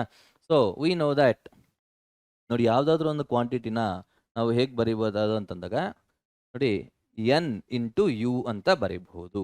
ಎನ್ ಅಂದ್ರೆ ಇಂಟೀಜರ್, ಯು ಅಂತಂದ್ರೆ unit. Is it right or not? Therefore we can write, ಅದನ್ನು ನಾನು ಇಲ್ಲಿ ಬರ್ತಿದ್ದೇನೆ, quantity is always equals to N into U. ಎಲ್ಲಿಂದ ಎಲ್ಲಿಗೆ ಮೆಜರ್ ಎಲ್ಲಿಂದ ಎಲ್ಲಿಗೆ ಕನ್ವರ್ಟ್ ಮಾಡ್ಬೇಕು ನಾವು?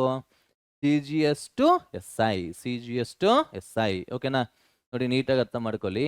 CGS ಸಿಸ್ಟಮ್ ಇಂದ SI ಸಿಸ್ಟಮ್ಗೆ ನಾನು ಕನ್ವರ್ಟ್ ಮಾಡಬೇಕು. ಓಕೆನಾ? ಸೊ ಅಬ್ಸರ್ವ್ ಮಾಡಿ. So what is the thing here? N1 into what is unit of the work in CGS ಅಂತಂದಾಗ we can say it is arg ಅಂತ ಹೇಳ್ತಾರೆ. ಓಕೆನಾ? N1 into arg is equals to N2 into what is SIL ನಿಮಗೆ ಏನಾಗಿರುತ್ತೆ ನಿಮಗೆ ಅಂತಂದಾಗ joule ಅಂತ ಬರೀಬಹುದು. Let us say equation 1. ಓಕೆನಾ? ಹೇಗೆ ಬಂತಿದ್ದು ಅಂತಂದಾಗ ನೋಡಿ, ಇಲ್ಲಿ N1 U1 must become equals to N2 U2 ಅಂತ ಬರೀಬಹುದು. ಓಕೆನಾ? CGS ಅಲ್ಲಿ ಯೂನಿಟ್ ಆಫ್ ವರ್ಕ್ ಅರ್ಗ್ ಆಗಿರುತ್ತೆ, SI ಅಲ್ಲಿ ಯೂನಿಟ್ ಆಫ್ ವರ್ಕ್ ಜೌಲ್ ಆಗಿರುತ್ತೆ.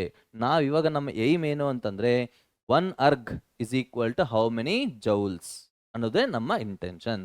ಆ ಹೌ ಮೆನಿ ಜೌಲ್ಸ್ ನ ಫೈಂಡ್ ಔಟ್ ಮಾಡಿಬಿಟ್ರೆ then I will get what is the relation between the CGS unit of work and SI unit of work. Is it right? Therefore you can say that. ನೋಡಿ ಇಲ್ಲಿ what is the dimensional formula of this erg work ಅಂತಂದ್ರೆ m⁴1 okay L to the power of 2 T power -2 ಅಂತ ಬರೀತೀರಾ. ನೋಡಿ, ಅರ್ಗ್ ಅನ್ನೋದು ನಮ್ಮ first unit, first system ಆಗಿರೋದ್ರಿಂದ ಇದಕ್ಕೆ ಪ್ರಿಫಿಕ್ಸಸ್ 1 ಅಂತ ಕೊಟ್ಟಿರ್ತೀನಿ.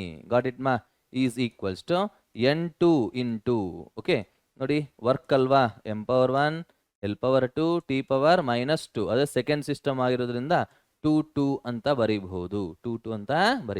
ಓಕೆ, ನಾವು let us see here. Let N1 is equals to 1. Let N1 is equals to 1. Then what is the value of N2 ಅಂತ ನಾವು ಗೊತ್ತಾಗ್ಬಿಟ್ರೆ ನಮ್ಮ ಒಂದು ಟಾರ್ಗೆಟ್, ನಮ್ಮ ಒಂದು ಏಮ್ ಕಂಪ್ಲೀಟ್ ಆಯ್ತು ಅಂತ ಅರ್ಥ. therefore ಅಬ್ಸರ್ವ್ ಮಾಡಿ ಇಲ್ಲಿ ಏನ್ ಬರುತ್ತೆ ಅಂತ, 1 into m1 to the power of 1 L1 to the power of 2 T1 to the power of -2 is equal to N2 into what is this here, m2 to the power of 1 L2 to the power of 2 T2 to the power of -2 ಆಗಿರುತ್ತೆ. I want N2 ಅಲ್ವಾ, therefore N2 is equal to, ನೀಟಾಗಿ observe ಮಾಡಿ, N2 ಅಲ್ಲೇ ಇರಲಿ, M2 ಈ ಕಡೆ ಕಳ್ಸೋಣ. then I will get m1 divided by m2, power ಏನಪ್ಪ ಇದೆ, ಹೋಲ್ ಪವರ್ 1 ಇಂಟು ಇಲ್ಲಿ L1 by L2 whole to the power of 2 ಇದೆ, ಆಮೇಲೆ T1 by T2 whole to the power of -2 ಇರುತ್ತೆ. Any confusion you can ask. So observe ಮಾಡಿ, N2 is equals to what is m1? m1 ಅಂದ್ರೇನಪ್ಪ ಇಲ್ಲಿ ನಿಮಗೆ, it is a mass. m1 ಅಂದ್ರೇನು mass ಇನ್ ಅರ್ಗ್, ಅಂದ್ರೆ ಅರ್ಗ್ ಅಂದ್ರೆ ಇಂದ್ರೆ CGS unit. CGS ಅಲ್ಲಿ ನಿಮಗೆ CGS system ಅಲ್ಲಿ ಮಾಸ್ ನ ನಾವು ಏನ್ ತಗೋಬಹುದು, ಗ್ರಾಮ್ ಅಂತ ಕನ್ಸಿಡರ್ ಮಾಡಬಹುದು. ಓಕೆನಾ? Gram divide by kilogram, okay, to the power of 1 ಅಂತ ಹೇಳ್ತಾರೆ. ಲೆಂತ್ ನಾನು ಸೆಂಟಿಮೀಟರ್ ಅಂತ ಬರೀಬಹುದು. L2 ಅಲ್ಲಿ ಮೀಟರ್ ಅಂತ ಬರೀತೀರಾ. ಓಕೆ, T1 ಅಂದ್ರೆ ಸೆಕೆಂಡ್, ಟೈಮ್ ಯಾವುದೇ ಯೂನಿಟ್ ಅಲ್ಲೂ ಸಹ ಟೈಮ್ ನ ಸೆಕೆಂಡ್ ಅಂತಾನೆ ಮೆಜರ್ ಮಾಡ್ತೀರಾ. ಓಕೆ, ಸೊ ನೀಟಾಗಿ ಅನಲೈಸ್ ಮಾಡಿ. N2 is equal to, gram ನ ಕಿಲೋಗ್ರಾಮ್ ಬರಿಬೇಕು ಅಂತಂದ್ರೆ ಏನ್ ಬರೀತೀರಪ್ಪ ಇಲ್ಲಿ, we can say 10 to the power of -3 kilogram ಅಂತ ಬರೀತೀರಾ. ಇಸ್ ಇಟ್ ರೈಟ್ ಬಿಕಾಸ್ ನೋಡಿ ಇಲ್ಲಿ 1 gram is equals to 1/1000 times kilogram ಆಗಿರುತ್ತೆ. ಗಾಟ್ ಇಟ್ ಮಾ? To the power 1 to the power 1. ಸೆಂಟಿಮೀಟರ್ನ ಏನು ಬರೀಬಹುದು ನೋಡಿ, 10⁻² ಮೀಟರ್ ಅಂತ ಬರೀಬಹುದು. ಓಕೆನಾ? To the power 2. Second cancel ಆಗತ್ತಲ್ವಾ, ಅಂದರೆ 1 ಇರುತ್ತೆ ಅಷ್ಟೇ ಇಲ್ಲಿ. So no need to worry. ಇಲ್ಲಿ ನೋಡಿ, ಇಲ್ಲಿ kg ಮೀಟರ್ ಎರಡು ಕ್ಯಾನ್ಸಲ್ ಆಗುತ್ತೆ. ಕ್ಯಾನ್ಸಲ್ ಆಗಿದ್ದಾಗ ಇನ್ನೇನು ಉಳಿದಿರುತ್ತೆ ನೋಡಿ ಇಲ್ಲಿ. therefore n2 is equals to 10⁻³ whole to the power of 1 ಅಂತಂದ್ರೆ ಇಲ್ಲಿ ಗೆಟ್ 10⁻³ ಅಂತ ಬರುತ್ತೆ. ಇಂಟು ಇಲ್ಲಿ 10⁻² ಹೋಲ್ ಪವರ್ 2 ಅಂತಂದ್ರೆ 10⁻⁻4 ಆಗಿರುತ್ತೆ. 10⁻⁻4. therefore n2 becomes equals to 10⁻⁻7 ಅಂತ ಬರುತ್ತೆ. therefore substitute the value of n1 and n2 in equation 1. equation 1 ಅಲ್ಲಿ substitute ಮಾಡೋಣ. what is equation 1 says ma? n1 arg is equal to n2 joule. therefore we can say that 1 arg is equals to 10⁻⁻7 joule ಅಂತ ಬರೀಬಹುದು. R for R ನೋಡಿ ಇಲ್ಲಿ 10⁻⁻7 ಈ ಕಡೆ ತಂದ್ರೆ ಏನಾಗತ್ತಪ್ಪ? You can say 1 joule is equals to 10⁻+7 arg ಅಂತ ಬರುತ್ತೆ. This how I can convert the unit from one system to another system. ಅರ್ಥ ಆಗಿದಲ್ವಾ? So in the same manner you can work out with the unit of density ನೀವು convert ಮಾಡಬಹುದು. And also convert the unit of force ಅಂದ್ರೆ dyne to newton convert ಮಾಡ್ತೀರಾ? ನಾನು home work ಕೊಡ್ಲಾ ನಿಮ್ಗೆ, ಏನು ಹೇಳ್ತಾ ಇದೀವಿ ಅಂತ ಅಂದ್ಬಿಟ್ಟು. So let us do this home work ಮಾ ಹಿಯರ್. ಎಕ್ಸಾಂಪಲ್ 2 ಮಾ ಹಿಯರ್. ಏನ್ ಹೇಳ್ತಾ ಇದೀವಿ ನಾವು ಇಲ್ಲಿ? Convert the unit of density from CGS to SI system. ನೋಡಿ ಇಲ್ಲಿ CGS ಅಲ್ಲಿ ಗ್ರಾಮ್ ಪರ್ ಸೆಂಟಿಮೀಟರ್ ಕ್ಯೂಬ್ ಇರುತ್ತೆ. ಅದೇ ನಿಮಗೆ SI ಅಲ್ಲಿ ನಿಮಗೆ kg per meter cube ಆಗಿರುತ್ತೆ. So we have to find what is the relation between gram per centimetre cube and kg per meter cube. ಗಾಟ್ ಇಟ್ ಮಾ? ಅದೇ ರೀತಿ ಎಕ್ಸಾಂಪಲ್ 3 ನಾನು ಹೇಳ್ತಾ ಇದ್ದೀನಿ. ಏನು ಅಂತಂದಾಗ convert the unit of force from SI system to what is it ma? CGS system. ನೋಡಿ SI ಅಲ್ಲಿ ನಿಮಗೆ ನ್ಯೂಟನ್ ಅಂತ ನಾವು ಮೆಜರ್ ಮಾಡ್ತೀವಿ, ಫೋರ್ಸ್ನ ನ್ಯೂಟನ್ ಅಂತ ನಾವು ಮೆಜರ್ ಮಾಡಬಹುದು. CGS ಅಲ್ಲಿ ನಾವು ಫೋರ್ಸ್ನ ಡೈನ್ ಅಂತ ಮೆಜರ್ ಮಾಡ್ತೀವಿ. That means you have to find the relation between how many newtons is equal to how many dynes, ಇಲ್ಲಾಂದ್ರೆ how many dynes is equal to how many newtons. ಅರ್ಥ ಆಗಿದೆ ಅಲ್ವಾ? I hope you can easily solve. ನೀವು step by step ನಾವು ಹೇಗೆ solve ಮಾಡಿದ್ದೀವೋ ಅದೇ ರೀತಿ ನೀವು ಅನಲೈಸ್ ಮಾಡಿಕೊಂಡು ಹೋಗಿ ಈಸಿಯಾಗಿ ನೀವು ಆನ್ಸರ್ ಮಾಡಬಹುದು. ಓಕೆನಾ? ಬಟ್ ನಮ್ಮ ಎಂಟ್ರೆನ್ಸ್ ಎಕ್ಸಾಮಿನೇಷನ್ ಅಲ್ಲಿ ಕನ್ವರ್ಷನ್ ಹೋಗಿದ್ದಾಗ ನೀವು ಯಾವುದೇ ರೀತಿ ಡೈಮೆನ್ಷನ್ ಅನಾಲಿಸಿಸ್ ಪ್ರಕಾರ ಹೋಗಬೇಡಿ. ಓಕೆನಾ? It will be lengthy. ಈ ಡೈಮೆನ್ಷನ್ ಅನಾಲಿಸಿಸ್ ಅನ್ನೋದು ಒಂದು ಟೆಕ್ನಿಕ್ ಅಷ್ಟೇ. ಆ ಟೆಕ್ನಿಕ್ ಕಲಿತಾ ಇದೀವಿ ಅಷ್ಟೇ ಇಲ್ಲಿ ನಾವು. ಓಕೆನಾ? So let us see that what is the next third application. Third application ಅಂತಂದಾಗ to derive the relation between variable or between the various physical quantities ಅಂತ ಹೇಳ್ತಾರೆ. to derive the relation between various physical quantities. ನೋಡೋಣ ಇಲ್ಲಿ ಹೇಗೆ ಬರುತ್ತೆ ಅಂತ ಅಂದ್ಬಿಟ್ಟು. Various physical quantities ಹೇಗೆ ನಾವು ಡಿರೈವ್ ಮಾಡಬಹುದು, ಅದಕ್ಕೆ ಯಾವ ರೀತಿ ಕ್ವಶನ್ ನಿಮಗೆ ಬರುತ್ತೆ. So you can express, you can expect this question for 5 marks ma here. 5 marks ನೀವು ಎಕ್ಸ್ಪೆಕ್ಟ್ ಮಾಡಬಹುದು. ಓಕೆನಾ? So first I will write the question. ಯಾವ ರೀತಿ ನಿಮಗೆ ಕ್ವಶನ್ ಈ ಒಂದು ಅಪ್ಲಿಕೇಶನ್ ಮೇಲೆ ಬರುತ್ತೆ ಅಂತ ಅಂದ್ಬಿಟ್ಟು ಒಂದು ಕ್ವಶನ್ನ ಬರೆದ್ಬಿಟ್ಟು ಆಮೇಲಿಂದ ನಾನು ನಿಮಗೆ ಅನಲೈಸ್ ಮಾಡ್ತೀನಿ. ಹೇಗೆ ಅದನ್ನ ಅಪ್ಲೈ ಮಾಡಬಹುದು ಅಂತ ನಾನು ನಿಮಗೆ ಹೇಳ್ತಾ ಇದ್ದೀನಿ. ನೀಟಾಗಿ ಅನಲೈಸ್ ಮಾಡಿ. ವಾಟ್ ಇಸ್ ದ ಕ್ವಶನ್ ಮಾ here? Question see here. So assume ಮಾಡಿ, ಇಲ್ಲಿ ಏನು ಹೇಳ್ತಾ ಇದೀವಿ ಅಂತಂದಾಗ assume a particle assume that a particle of mass m, a particle of mass m is revolving, is revolving in a circle, of radius, circle of radius r, circle of radius r, okay, with velocity, v, okay. Then what is the find the force, acting on that particle, find the force acting on that particle. So ನೋಡಿ, ಇಲ್ಲಿ ಇದನ್ನ ಹೇಗೆ analyse ಮಾಡಬಹುದು, ಹೇಗೆ solve ಮಾಡಬಹುದು ಅಂತ ಒಂದ್ಸರಿ think ಮಾಡಿ. ಸೊಲ್ಯೂಷನ್ ಅವ್ರೇನ್ ಕೇಳ್ತಾ ಇದ್ದಾರೆ ನೋಡಿ ಇಲ್ಲಿ, let us consider a particle of mass m which is moving in a circle of radius r with some velocity v. ಹಾಗಿದ್ದಾಗ ಈ ಒಂದು ಪಾರ್ಟಿಕಲ್ ಮೇಲೆ ಎಷ್ಟು ಫೋರ್ಸ್ ಆಕ್ಟ್ ಮಾಡ್ತಾ ಇದೆ ಫೈಂಡ್ ಔಟ್ ಮಾಡಿ ಅಂತ ಹೇಳ್ತಾ ಇದ್ದಾರೆ. ನಮ್ಗೆ ಗೊತ್ತಿಲ್ಲ ಈ ಫೋರ್ಸ್ ಅನ್ನೋದು ಆ ಮಾಸ್ ಮೇಲೆ, ವೆಲಾಸಿಟಿ ಮೇಲೆ, ರೇಡಿಯಸ್ ಮೇಲೆ ಹೇಗೆ ಡಿಪೆಂಡ್ ಆಗಿರುತ್ತೆ ಅಂತ ನಮಗೆ ಗೊತ್ತಿಲ್ಲ. ಸೊ ಏನಂತ ಅಸ್ಯೂಮ್ ಮಾಡ್ಬೋದು ನೋಡಿ ಇಲ್ಲಿ, let F B the force acting on the particle, ಅಂತ ನಾವು ಇಮ್ಯಾಜಿನ್ ಮಾಡೋಣ. Let F B the force acting on the particle.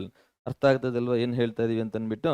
So let us see that M ಅಂತಂದ್ರೆ ಮಾಸ್ ಅಂತ ಅವರೇ ಕೊಟ್ಟಿದ್ದಾರೆ, ಆರ್ ಅಂದ್ರೆ ರೇಡಿಯಸ್ ಅಂತ ಕೊಟ್ಟಿದ್ದಾರೆ, ವಿ ಅಂದ್ರೆ ವೆಲಾಸಿಟಿ ಅಂತ ಅವರೇ ಮೆನ್ಷನ್ ಮಾಡಿದ್ದಾರೆ. ಓಕೆನಾ? So let us see that how can you analyse this ಈ ಫೋರ್ಸ್ ಅನ್ನೋದು ಈ ಕ್ವಾಂಟಿಟೀಸ್ ಮೇಲೆ ಹೇಗೆ ಡಿಪೆಂಡ್ ಆಗಿದೆ ಅಂತ ನಮಗೆ ಗೊತ್ತಿಲ್ಲ. ಆ ಡಿಪೆಂಡೆನ್ಸಿನ ಮ್ಯಾಥಮೆಟಿಕಲ್ ಆಗಿ ಹೇಗೆ ಬರೀಬಹುದು ಅಂತ ನಮಗೆ ಎಕ್ಸ್ಪ್ಲೈನ್ ಮಾಡ್ತಾ ಇದ್ದೀನಿ, ಅನಲೈಸ್ ಮಾಡಿ. ನೋಡಿ, ಎಫ್ ಡಿಪೆಂಡ್ಸ್ ಅನ್ನೋದು ಯಾವತ್ತೇ ಆಗಲಿ ಪ್ರಪೋರ್ಷನಾಲಿಟಿಯಾಗಿ ನಾವು ರೆಪ್ರೆಸೆಂಟ್ ಮಾಡಬಹುದು. F proportional to M mass to the dimension ನಮಗೆ ಗೊತ್ತಿಲ್ಲ, ಟು ದ ಪವರ್ ಹೇಗೆ ಅಂತ ನಮಗೆ ಗೊತ್ತಿಲ್ಲ, ಡಿಟ್ B to the power of X ಅಂತ ಕರೆಯೋಣ. ವೆಲಾಸಿಟಿ ಹೇಗೆ ಡಿಪೆಂಡ್ ಆಗಿರುತ್ತೆ ಗೊತ್ತಿಲ್ಲ, to the power of Y ಅಂತ ಕರೆಯೋಣ. Radius R to the power of Z ಅಂತ ನಾವು ಅಸ್ಯೂಮ್ ಮಾಡೋಣ. That is how we can say mathematically ಡಿಪೆಂಡೆನ್ಸಿನ ಹೇಗೆ ಬರಿಬಹುದು ಅಂತ ಗೊತ್ತಾಯ್ತಲ್ವಾ. ಪ್ರಪೋರ್ಷನಾಲಿಟಿ ಅಂತ ನಾವು ಬರೋದು ಈ ರೀತಿ ಪವರ್ ಅಂತ ಹೇಳ್ತಾರೆ, ಡೈಮೆನ್ಷನ್ಸ್ ನ ಪವರ್ ಅಂತ ಬರೀಬಹುದು ಅಂತ ಆಲ್ರೆಡಿ ಎಕ್ಸ್ಪ್ಲೈನ್ ಮಾಡಿದ್ದೀವಿ. therefore we can say that removing the proportionality I can write equality with some constant here, k into m to the power of x, v to the power of y, r to the power of z ಅಂತ ಬರೀಬಹುದು. ಓಕೆನಾ? So k is the constant of proportionality. K is called as a constant of proportionality ಅಂತ ಹೇಳ್ತಾರೆ. K is the constant of proportionality. ಸರಿನರಿ, ಗೊತ್ತಾಗಿದ್ದಲ್ವಾ? Now let us see that, let it be equation 1. F is equals to k into m to the power of x, v to the power of y, r to the power of z. Now substitute the dimensions or substitute dimensional formula of each and every quantity. ಪ್ರತಿಯೊಂದು ಕ್ವಾಂಟಿಟಿಗೂ dimensional formula substitute ಮಾಡಿ ಅಂತ ಹೇಳ್ತಾ ಇದ್ದೀನಿ. ಫೋರ್ಸ್ನ ಏನಂತ ಬರೀಬಹುದು ನಾವಿಲ್ಲಿ? Force ಅಂತಂದಾಗ you can say m power 1, l power 1, t power -2 ಅಂತ ಬರೀಬಹುದು. ಕೆ ಅಂತಂದ್ರೆ ಡೈಮೆನ್ಷನಲ್ ಫಾರ್ಮುಲಾ 0 ಅಲ್ವಾ? ಎನಿಥಿಂಗ್ ಪವರ್ 0 ಅಂದ್ರೆ 1 ಅಂತ ಬರೀಬಹುದು. So you can write 1 into ಅಂತ ಬರಿತೀವಿ. m ಅಂದ್ರೆ mass, m power 1 whole to the power of X. Velocity ಅಂದ್ರೆ l power 1 t power -1 whole to the power of y. R ಅಂದ್ರೆ length ಅಲ್ವಾ? ರೇಡಿಯಸ್ ಅಂದ್ರೆ ಲೆಂತ್ ಮರಿಬಾರ್ದು, L1 to the power of z ಅಂತ ಬರಿತೀವಿ, to the power of z. ಅರ್ಥ ಆಗ್ತದಲ್ವಾ ಏನ್ ಹೇಳ್ತಾ ಇದೀವಿ ಅಂತ ಅಂದ್ಬಿಟ್ಟು. ಸೊ ಲೆಟ್ ಅಸ್ ಸಿ ಏನ್ ಹೇಳ್ತಾ ಇದೀವಿ ಅಂತ ಅಂದ್ಬಿಟ್ಟು, L1 to the power of z so simplify ಮಾಡಿ ಇಲ್ಲಿ, m power 1, l power 1, t power -2 is equal to 1 into ಇಲ್ಲೇನಾಗುತ್ತೆ ನೋಡಿ, m power 1 into x ಅಂದ್ರೆ x ಆಗತ್ತೆ, ಇಲ್ಲಿ m power x ಅಲ್ವಾ? ಇಲ್ಲಿ ನೋಡಿ l to the power of 1 into y ಅಂದ್ರೆ y ಆಗತ್ತೆ, t power -1 into y ಅಂತಂದಾಗ -y ಅಂತ ಬರೀಬಹುದು. ಇಲ್ಲಿ l power 1 into z ಅಂದ್ರೆ 1 into z ಅಂದ್ರೆ z ಆಗಿರುತ್ತೆ. So rewrite this here, m power 1, l power 1, t power -2 is equal to ಏನಾಗತ್ತೆ ನೋಡಿ, ಇಲ್ಲಿ m power x, l to the power of y plus z ಆಗಿರುತ್ತೆ, y plus z. t to the power of minus y ಅಂತ ಬರೀಬಹುದು. Okay, ನಾವು according to principle of homogeneity according to principle of homogeneity ನೋಡಿ, ಯಾವಾಗಾದ್ರೆ bases ಅನ್ನೋದು same ಇರುತ್ತೋ dimensions powers must be same, therefore we can say that x is equal to 1 ಅಂತ ಬಂದ್ಬಿಡುತ್ತೆ. x becomes equal to 1. Compare ಮಾಡಿ, ಮಾಸ್ಗೆ right hand side power x ಇದೆ, left hand side to the power 1 ಇದೆ, so x becomes equal to 1 ಆಗಿರುತ್ತೆ. ಲೆಂತ್ಗೆ power y plus z ಇದೆ, ಇಲ್ಲಿ 1 ಇದೆ, therefore you can say that y plus z is equal to 1 ಅಂತ ಬರೀಬಹುದು. Okay, therefore z ಏನಾಗಿರುತ್ತೆ ನೋಡಿ ಇಲ್ಲಿ, ಸಾರಿ, minus y is equals to minus 2. Is it right, ma? Minus y is equals to minus 2 ಆಗಿರುತ್ತೆ. Minus y is equals to minus 2. Got it? Minus minus cancel ಆದರೆ y becomes equal to 2 ಆಗಿರುತ್ತೆ. ಈ y ವ್ಯಾಲ್ಯೂನ ಇದರಲ್ಲಿ substitute ಮಾಡೋಣ. 2 plus z is equal to 1. Therefore z is equals to 1 minus 2.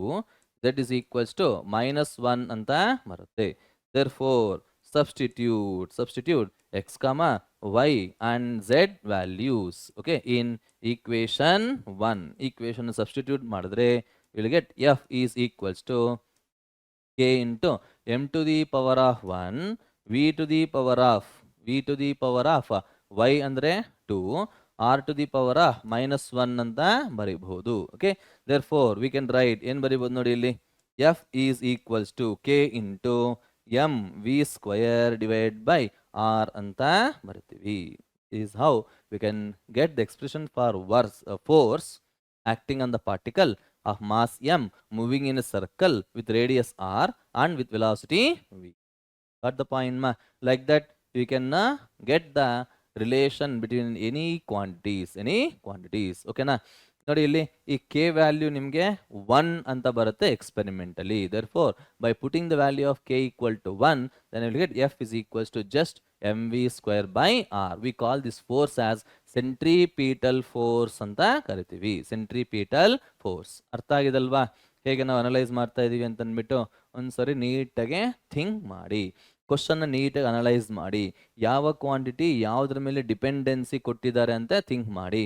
ಯಾವ quantities ಹೇಗೆ power rice ಆಗಿರುತ್ತೆ ಗೊತ್ತಿಲ್ಲ, ಅದನ್ನ ಎಕ್ಸ್ ವೈ ಝೆಡ್ ಇಲ್ಲ ಪಿ ಕ್ಯೂ ಆರ್ ಅಂತ ಅಸ್ಯೂಮ್ ಮಾಡಿಕೊಂಡು ಡೈಮೆನ್ಷನಲ್ ಫಾರ್ಮುಲಾ ಆಫ್ ಎಲ್ಲ ಕ್ವಾಂಟಿಟಿ ಸಬ್ಸ್ಟಿಟ್ಯೂಟ್ ಮಾಡಿ ಸಿಂಪ್ಲಿಫೈ ಮಾಡಿದ್ರೆ you will get X value Y value Z value. ಅದರ ಬ್ಯಾಕ್ ಸಬ್ಸ್ಟಿಟ್ಯೂಟ್ ಮಾಡಿದ್ರೆ you will get the equation for that physical quantity. ಅರ್ಥ ಇದಲ್ವಾ? So these are the applications of dimensional analysis. Applications of what ಮಾ? Dimensional analysis ಅಂತ ಹೇಳ್ತಾ ಇದೀವಿ. Now let us understand what are the limitations of dimensional analysis. What are the limitations of dimensional analysis ಬಗ್ಗೆ ನಾವು ಒಂದ್ಸರಿ ನೋಡೋಣ. Limitations ಅಂತಾನು ಹೇಳಬಹುದು, ಇಲ್ಲ ಫೇಲ್ಯೂರ್ಸ್ ಅಂತಾನು ಕರಿಬಹುದು. ನೋ ವರೀಸ್ ಮೈಲಿ, ಲಿಮಿಟೇಷನ್ಸ್ ಅಂದ್ರು ಒಂದೇ, ಫೇಲ್ಯೂರ್ಸ್ ಅಂತಂದ್ರು ಒಂದೇ. ಗಾಟ್ ಇಟ್ ಮಾ? What are the limitations of dimensional analysis ಮಾ? Limitations of dimensional analysis, limitations ಇಲ್ಲ ಫೇಲ್ಯೂರ್ಸ್. ನಿಮಗೆ ಎಂಟ್ರೆನ್ಸ್ಗೂ ಹೆಲ್ಪ್ ಆಗತ್ತೆ, ಅಷ್ಟೇ ಅಲ್ಲ we can also help for your 3 marks ಬೋರ್ಡ್ಗೂ ಸಹ ಹೆಲ್ಪ್ ಆಗುತ್ತೆ.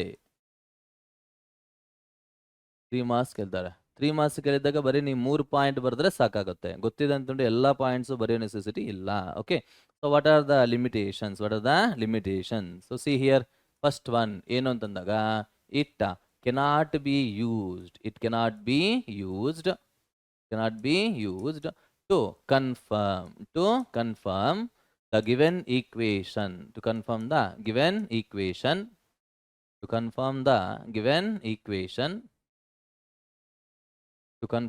equation correct or not ಅಂತಂದ್ರೆ ಕೊಟ್ಟಿರತಕ್ಕಂಥ ಫಿಸಿಕಲ್ ಈಕ್ವೇಶನ್ ನ ನೀವು ಬೇಕಾದ್ರೆ ಚೆಕ್ ಮಾಡಬಹುದು. ಅಷ್ಟೇ ಆಗ್ಲಿ ಆ ಈಕ್ವೇಶನ್ ಎಕ್ಸಾಕ್ಟ್ಲಿ ಕರೆಕ್ಟ್ ಆಗಿದೆ ಅಂತ ಕನ್ಫರ್ಮ್ ಮಾಡೋದಕ್ಕೆ ಆಗೋದಿಲ್ಲ. ಓಕೆನಾ? see here, second one ಏನು ಅಂತಂದಾಗ it is used to to get the relation, between the quantities, between the various quantities in the product form ಅಂತ ಹೇಳ್ತಾರೆ. The product or quotient form. Quotient ಫಾರ್ಮಲ್ಲಿ ಪ್ರಾಡಕ್ಟ್ ಫಾರ್ಮಲ್ಲಿ ಇದ್ದರೆ ಮಾತ್ರನೇ ನಾವು ರಿಲೇಷನ್ನ ಫೈಂಡ್ ಔಟ್ ಮಾಡೋಕ್ಕೆ ಸಾಧ್ಯ ಆಗುತ್ತೆ. For example, V is equal to U plus A T ಅನ್ನೋ ಒಂದು ಈಕ್ವೇಷನ್ನ ನಾವು ಡಿರೈವ್ ಮಾಡೋಕ್ಕೆ ಸಾಧ್ಯನೇ ಆಗಲ್ಲ with the help of what dimensional analysis. ನೋಡಿ ಇಲ್ಲಿ ಇಷ್ಟು ಮುಂಚೆ ನಾವು ಡಿರೈವ್ ಮಾಡಿದ್ವಿ F equal to M V square by R, ಇಲ್ಲ T equal to 2π into root of L by G. Okay, ಇಲ್ಲಾಂದ್ರೆ A equal to V square by R. ಇಂಥ ಒಂದು ರಿಲೇಷನ್ಸ್ ನಾವು ಡಿರೈವ್ ಮಾಡ್ಬೋದು because it is in the product or quotient forms. ಅರ್ಥ ಇದಲ್ಲ? ಅದೇ ನಿಮಗೆ ಸಮ್ ಇಲ್ಲ ಡಿಫರೆನ್ಸ್ ಫಾರ್ಮಲ್ ಇದ್ರೆ ಒಂದು ಈಕ್ವೇಷನ್ನ ಎಕ್ಸ್ಪೋನೆನ್ಷಿಯಲ್ ಫಾರ್ಮಲ್ ಇದ್ರೆ, ಲಾಗರ್ದಮಿಕ್ ಫಾರ್ಮಲ್ ಇದ್ರೆ ಅದನ್ನ ಡಿರೈವ್ ಮಾಡೋಕ್ಕೆ ಸಾಧ್ಯ ಆಗಲ್ಲ ಅಂತ ಹೇಳ್ತಾ ಇದ್ದೀವಿ. ಓಕೆನಾ? ನೆಕ್ಸ್ಟ್ ಥರ್ಡ್ ಒನ್ ನೋಡಿ, it cannot be used it cannot be used. Okay, ಎಲ್ಲಿ ಯಾಕೆ ಯೂಸ್ ಮಾಡೋಕ್ಕಾಗಲ್ಲ ಅಂತ, it cannot be used to find the constant of proportionalities. Cannot be used to find the value ಅಂತಾನೆ ಹೇಳ್ಬೋದು, ಇಲ್ಲ ಕಾನ್ಸ್ಟೆಂಟ್ ಆಫ್ ಪ್ರಪೋರ್ಷನಾಲಿಟೀಸ್ ಅಂತ ಹೇಳ್ತಾರೆ. ಕೆ ವ್ಯಾಲ್ಯೂ ಅಂತ ಬರ್ದಿದೀವಲ್ಲ ನಾವು ಇಷ್ಟಕ್ಕೆ ಮುಂಚೆ, ಆ ಕೆ ವ್ಯಾಲ್ಯೂ ಎಷ್ಟಿದೆ ಅಂತ ಡಿಟರ್ಮಿನ್ ಮಾಡೋದಕ್ಕೆ ಈ ಡೈಮೆನ್ಷನ್ ಅನಾಲಿಸಿಸ್ ಇಂದ ಸಾಧ್ಯನೇ ಆಗಲ್ಲ.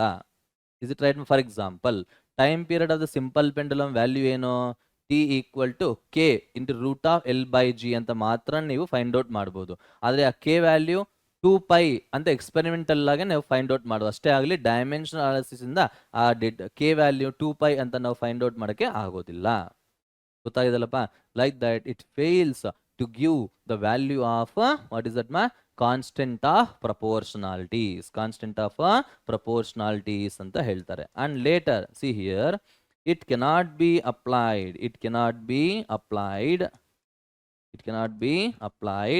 if a relation or if a equation involves the functions like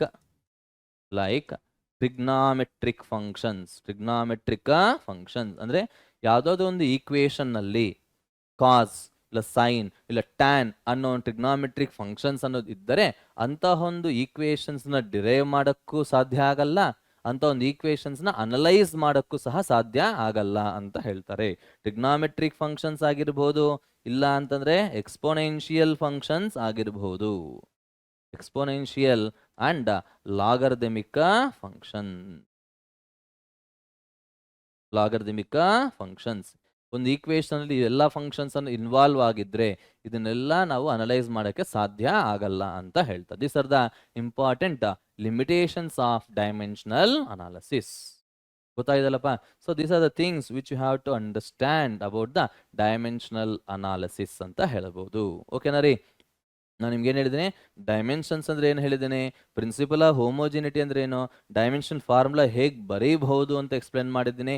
ಅಷ್ಟೇ ಅಲ್ಲ, applications of dimension analysis and also I have seen how to apply those uses or how to see the applications ಅಂತಾನೆ ಹೇಳಿದ್ದೀನಿ.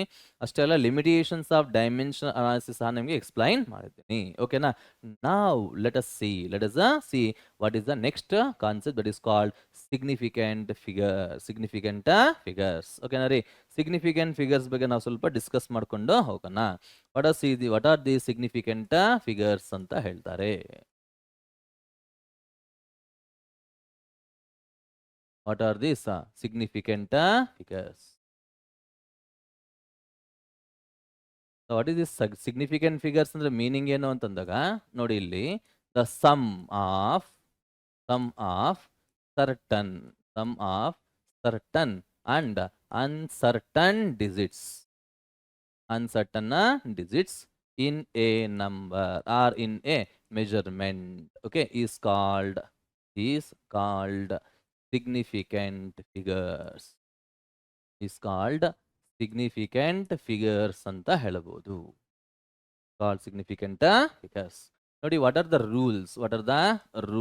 Here rules ಏನು? how to identify the significant figures. What are the rules? What are the rules ಬಗ್ಗೆ ನಾವು ಸ್ವಲ್ಪ discuss ಮಾಡ್ಕೊಂಡು ಹೋಗೋಣ. ಓಕೆನಾ? Rules ಅಂತಂದಾಗ ನಾನು ನಿಮಗೆ ಎಕ್ಸಾಂಪಲ್ ಕೊಡ್ತಾ ನಾನು ನಿಮಗೆ ಎಕ್ಸ್ಪ್ಲೈನ್ ಮಾಡ್ಕೊಂಡು ಹೋಗ್ತಾ ಇರ್ತೀನಿ, so that you can easily learn that here. ನೋಡಿ ಇಲ್ಲಿ significant figure rules first one ನೋಡಿ ಇಲ್ಲಿ, all terms, all non zero digits, all non-zero digits are significant. All non-zero digits are significant ಅಂತ ಹೇಳ್ತಾ. ಅಂದ್ರೆ ಫಾರ್ ಎಕ್ಸಾಂಪಲ್ 2 7 3 4 ಅಂತ ಹೇಳ್ತೀವಿ. These are all non-zero digits ಅಲ್ವಾ? So what are significant figures here? Significant figures is equals to 4 ಅಂತ ಬರೀಬಹುದು. ಓಕೆನಾ? And observe this, the terminal zeros are insignificant ಅಂತ ಹೇಳ್ದ. ಫಾರ್ ಎಕ್ಸಾಂಪಲ್ 2500 ಅಂತ ಇದೆ. So these two zeros are insignificant. That is, so total significant figures ಎಷ್ಟಿದೆ ನಿಮಗೆ? 2 ಮತ್ತು 5 ಅಂತಂದ್ರೆ ನೋಡಿ ಇಲ್ಲಿ 2 ಮತ್ತೆ 5, 2 ಮತ್ತೆ 5, 1 2, only 2 significant figures are there ಅಂತ ಹೇಳ್ತಾರೆ. These are all significant ಅಲ್ವಾ? And later, see here, whenever we go with the zeros between any two non-zero digits, ಏನಾಗಿರುತ್ತೆ ನಿಮಗೆ ಅಂತಂದಾಗ they are significant.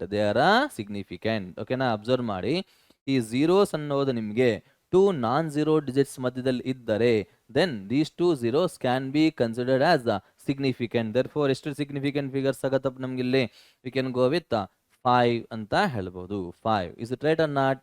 And later, see here, later we can say ಇನ್ನೊಂದು example ಹೇಳ್ತಾ ಇದೆ ನೋಡಿ. For example 10.0056 ಅಂತ ಹೇಳ್ತಾರೆ. ಇವಾಗ ಏನಾಗುತ್ತೆ ನಿಮ್ಗೆ? These zeros are significant. Therefore we can say how many significant figures are there here? 6 ಅಂತ ನಾವು ಕರೀಬಹುದು. ಓಕೆನಾ ರೀ? ನಾವು let us see one more example. The zeros, or we can say the trailing zeros after a decimal point are significant. For example, you write 256.73000 ಅಂತ ಹೇಳ್ತಾರೆ. So these are the zeros which will come after a decimal point. ಅಂತಂದ್ರೆ ಈ zeros ಏನ್ indicate ಮಾಡುತ್ತೆ ನಿಮ್ಗೆ ಅಂತಂದ್ರೆ, it indicate the precision of on instrument. Precision ಅಂದ್ರೆ ಒಂದು ಇನ್ಸ್ಟ್ರುಮೆಂಟ್ ಪ್ರಿಸಿಷನ್ ಅಂದ್ರೆ ಆ ಇನ್ಸ್ಟ್ರುಮೆಂಟ್ ಇಂದ ಡೆಸಿಮಲ್ ಪಾಯಿಂಟ್ ಆದ್ಮೇಲೆ ಎಷ್ಟು ನಂಬರ್ ಆಫ್ ಡಿಜಿಟ್ಸ್ ವರೆಗೂ ನಾನು ಮೆಜರ್ ಮಾಡಬಹುದು ಅನ್ನೋದನ್ನ ಇಂಡಿಕೇಟ್ ಮಾಡತಕ್ಕಂಥ ಈ ವ್ಯಾಲ್ಯೂ ಇಸ್ ಝೀರೋಸ್. ಹಾಗಾಗಿ ಇದು ಸರ್ ಸಿಗ್ನಿಫಿಕೆಂಟ್ ಅಂತ ಹೇಳ್ತಾರೆ. ಇಲ್ಲಿ ಏನ್ ಬರುತ್ತಪ್ಪ ನಂಬರ್ ಸಿಗ್ನಿಫಿಕೆಂಟ್ ಫಿಗರ್ಸ್ ನಿಮ್ಗೆ? ನೋಡಿ ಇಲ್ಲಿ 2 5 6 3 4 5 5 plus 3 ಅಂತಂದಾಗ 8 ಅಂತ ಹೇಳ್ಬೋದು. ಓಕೆನಾ? Got it here.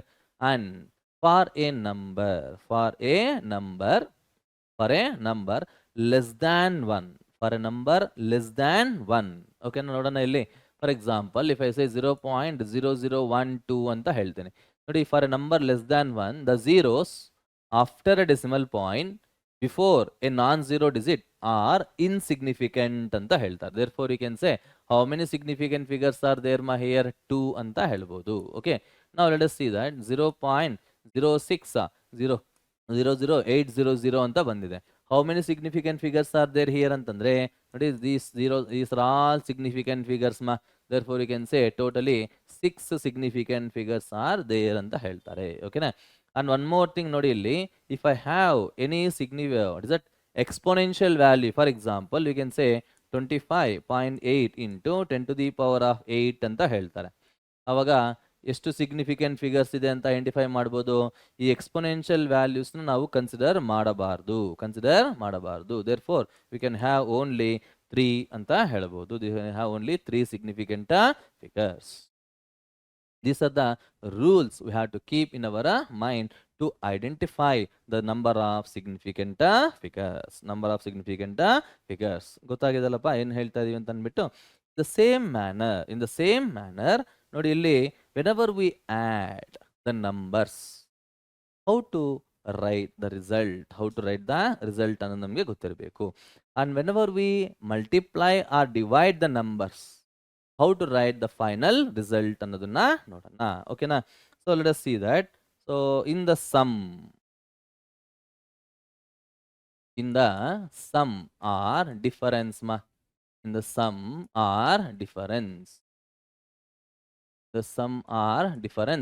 ನೋಡಿ, we have to concentrate on least decimal places least decimal places ಇದನ್ನ ನೆನ್ಪಿಟ್ಕೊಳ್ಳಿ. ಲೀಸ್ಟ್ ಡೆಸಿಮಲ್ ಎಕ್ಸಾಂಪಲ್ ಹೇಳ್ತಾ ಇದೀನಿ ನೋಡಿ ನಿಮ್ಗೆ. We want only example here. ನಿಮ್ಗೆ ಯಾವುದೇ ರೀತಿ ನಿಮ್ಗೆ ಇದ್ರ ಮೇಲೆ ಡೆರಿವೇಶನ್ಸ್ ಕೇಳೋದಿಲ್ಲ ಬೋರ್ಡ್ ಅಲ್ಲಿ. Just they will give the numbers and add and write the final result ಅಂತ ಕೇಳ್ತಾರೆ. ಅಬ್ಸರ್ವ್ ಮಾಡಿ. ಎಕ್ಸಾಂಪಲ್ 1 ಎಕ್ಸಾಂಪಲ್ 1 ನೋಡಿ ಇಲ್ಲಿ. I will give the number as 27.385 ಅಂತ ಒಂದು ನಂಬರ್ ಕೊಡ್ತೀನಿ. ಇನ್ನೊಂದು ಬಂದ್ಬಿಟ್ಟು ನಿಮಗೆ 6.5 ಅಂತ ಕೊಡ್ತೀನಿ. ಆಡ್ ಮಾಡಿ ಅಂತ ಹೇಳಿದ್ದಾಗ ನಿಮಗೆ ಸಮ್ ಅನ್ನೋದು ಏನು ಬರುತ್ತೆ ನೋಡಿ ಇಲ್ಲಿ 5, ಇಲ್ಲಿ ನಿಮಗೆ 8, ಇಲ್ಲಿ ನಿಮಗೆ 8 ಪಾಯಿಂಟ್, ಇಲ್ಲಿ ನಿಮಗೆ 13 ಅಂತಂದ್ರೆ ಇಲ್ಲಿಗೆ 33.885 ಅಂತ ಬರುತ್ತೆ.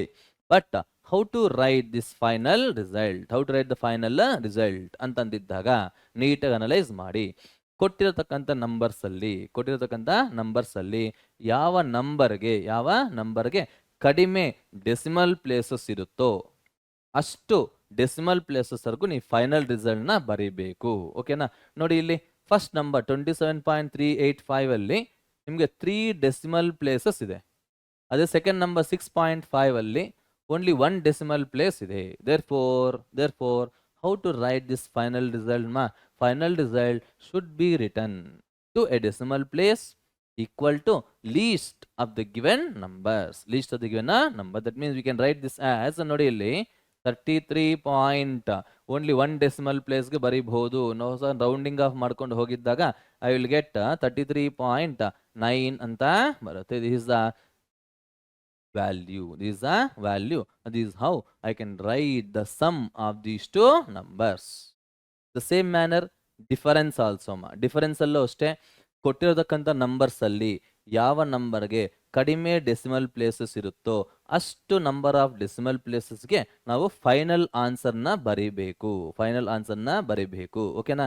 33.9 ಹೇಗೆ ಬಂತು ಅಂತಂದ್ರೆ that will come after rounding of ಅನ್ನೋದು ಹೇಗೆ ಮಾಡಬೇಕು ಅಂತ ನಾನು ನಿಮ್ಗೆ ನೆಕ್ಸ್ಟ್ ಕಾನ್ಸೆಪ್ಟ್ ಅಲ್ಲಿ ನಾವು ನೋಡೋಣ. ಅರ್ಥ ಆಗ್ತದಲ್ವಾ ಏನು ಹೇಳ್ತಾ ಇದೀವಿ ಅಂತ ಅಂದ್ಬಿಟ್ಟು?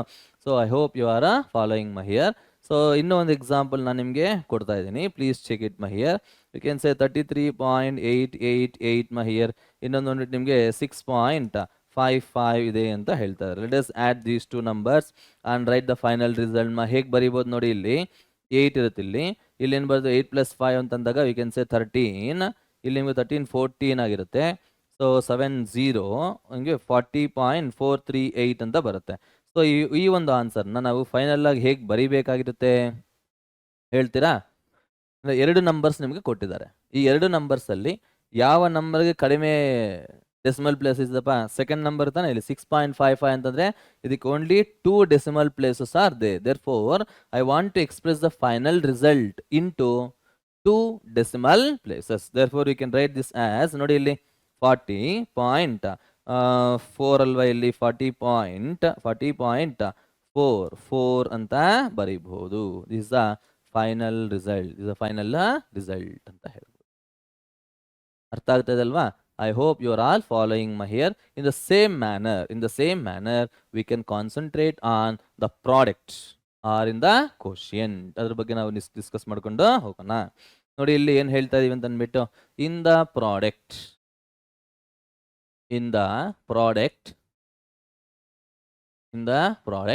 or quotient. ಕೋಶಿಯಂಟ್ ಇಲ್ಲ ಪ್ರಾಡಕ್ಟ್ ಅಲ್ಲಿ ನಾವು ಹೇಗೆ ಅನಲೈಸ್ ಮಾಡಬಹುದು ಅಂತ ಚಿಕ್ಕ ಎಕ್ಸಾಂಪಲ್ ನಾನು ನಿಮಗೆ ಬರಿತಾ ಇದ್ದೀನಿ.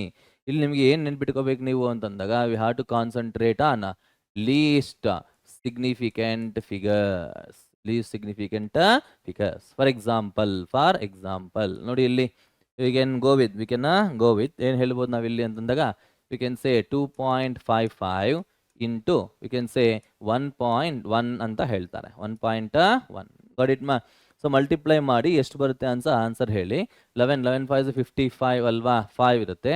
55 60 ಅಂತಂದಾಗ 0 ಇರುತ್ತೆ ಇಲ್ಲಿ ನಮಗೆ.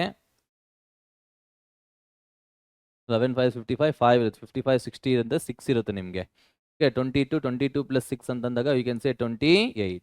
ಸೊ ಯು ಕ್ಯಾನ್ ಸೇ 2.805 ಅಂತ ಬರುತ್ತೆ. This is the multiplication of 2.55 into 1.1. Got it ಮಾ?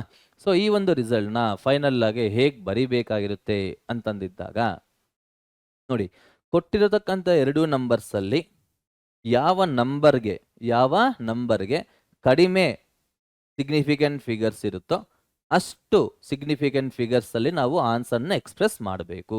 ಓಕೆನಾ ರೀ? ಸೊ ನೋಡಿ, ಇಲ್ಲಿ ಕೊಟ್ಟಿರತಕ್ಕಂಥ ನಂಬರ್ ಯಾವುದಾದ್ರೂ ಇಲ್ಲಿ ನಿಮಗೆ 2.55, ಇಲ್ಲಿ ನಿಮಗೆ ಎಷ್ಟು ಸಿಗ್ನಿಫಿಕೆಂಟ್ ಫಿಗರ್ಸ್ ಇದೆ? 3 ಇದೆ.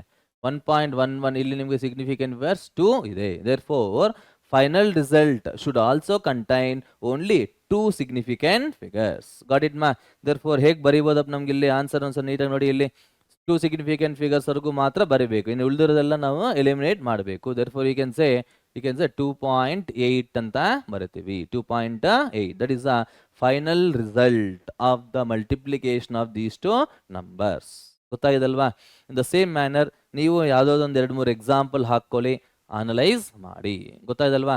ಇನ್ the sum we have to concentrate on least decimal places. In the product or in the quotient we have to concentrate on what ma here?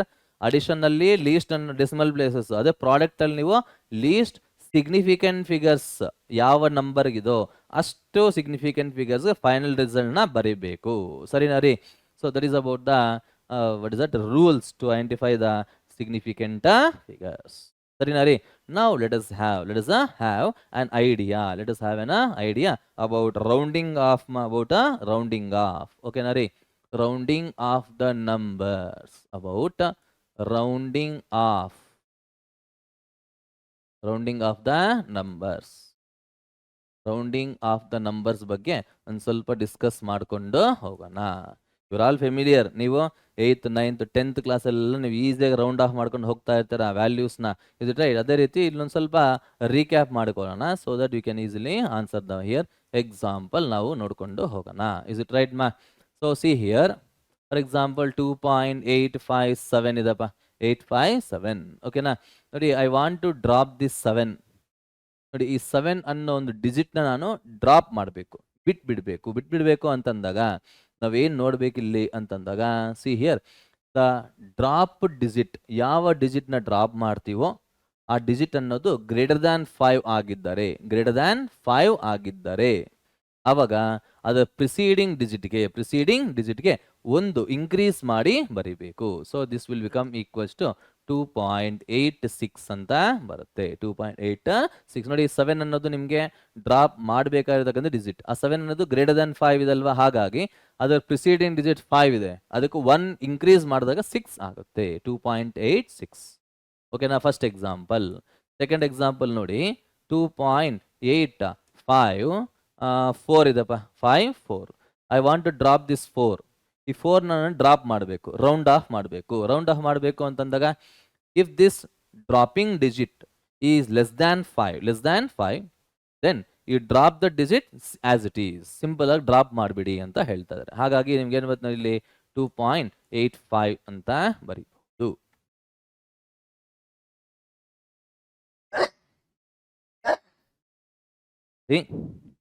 Third example ನೋಡೋಣ. 2.845 ಇದಪ್ಪ.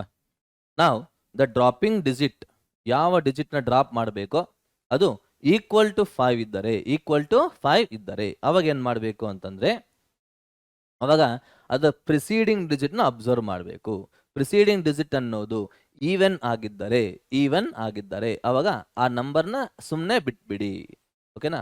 ಸೊ ಅಬ್ಸರ್ವ್ ಮಾಡಿ, ಈ ಕೊಟ್ಟಿರ್ತಕ್ಕಂಥ ಎಕ್ಸಾಂಪಲಲ್ಲಿ 5 ಅನ್ನು drop ಮಾಡಬೇಕು, preceding digit ನಿಮಗೆ 4 ಇದೆ. 4 is even number ಅಲ್ವಾ, therefore we can say just I will drop that number as it is ಮಾ.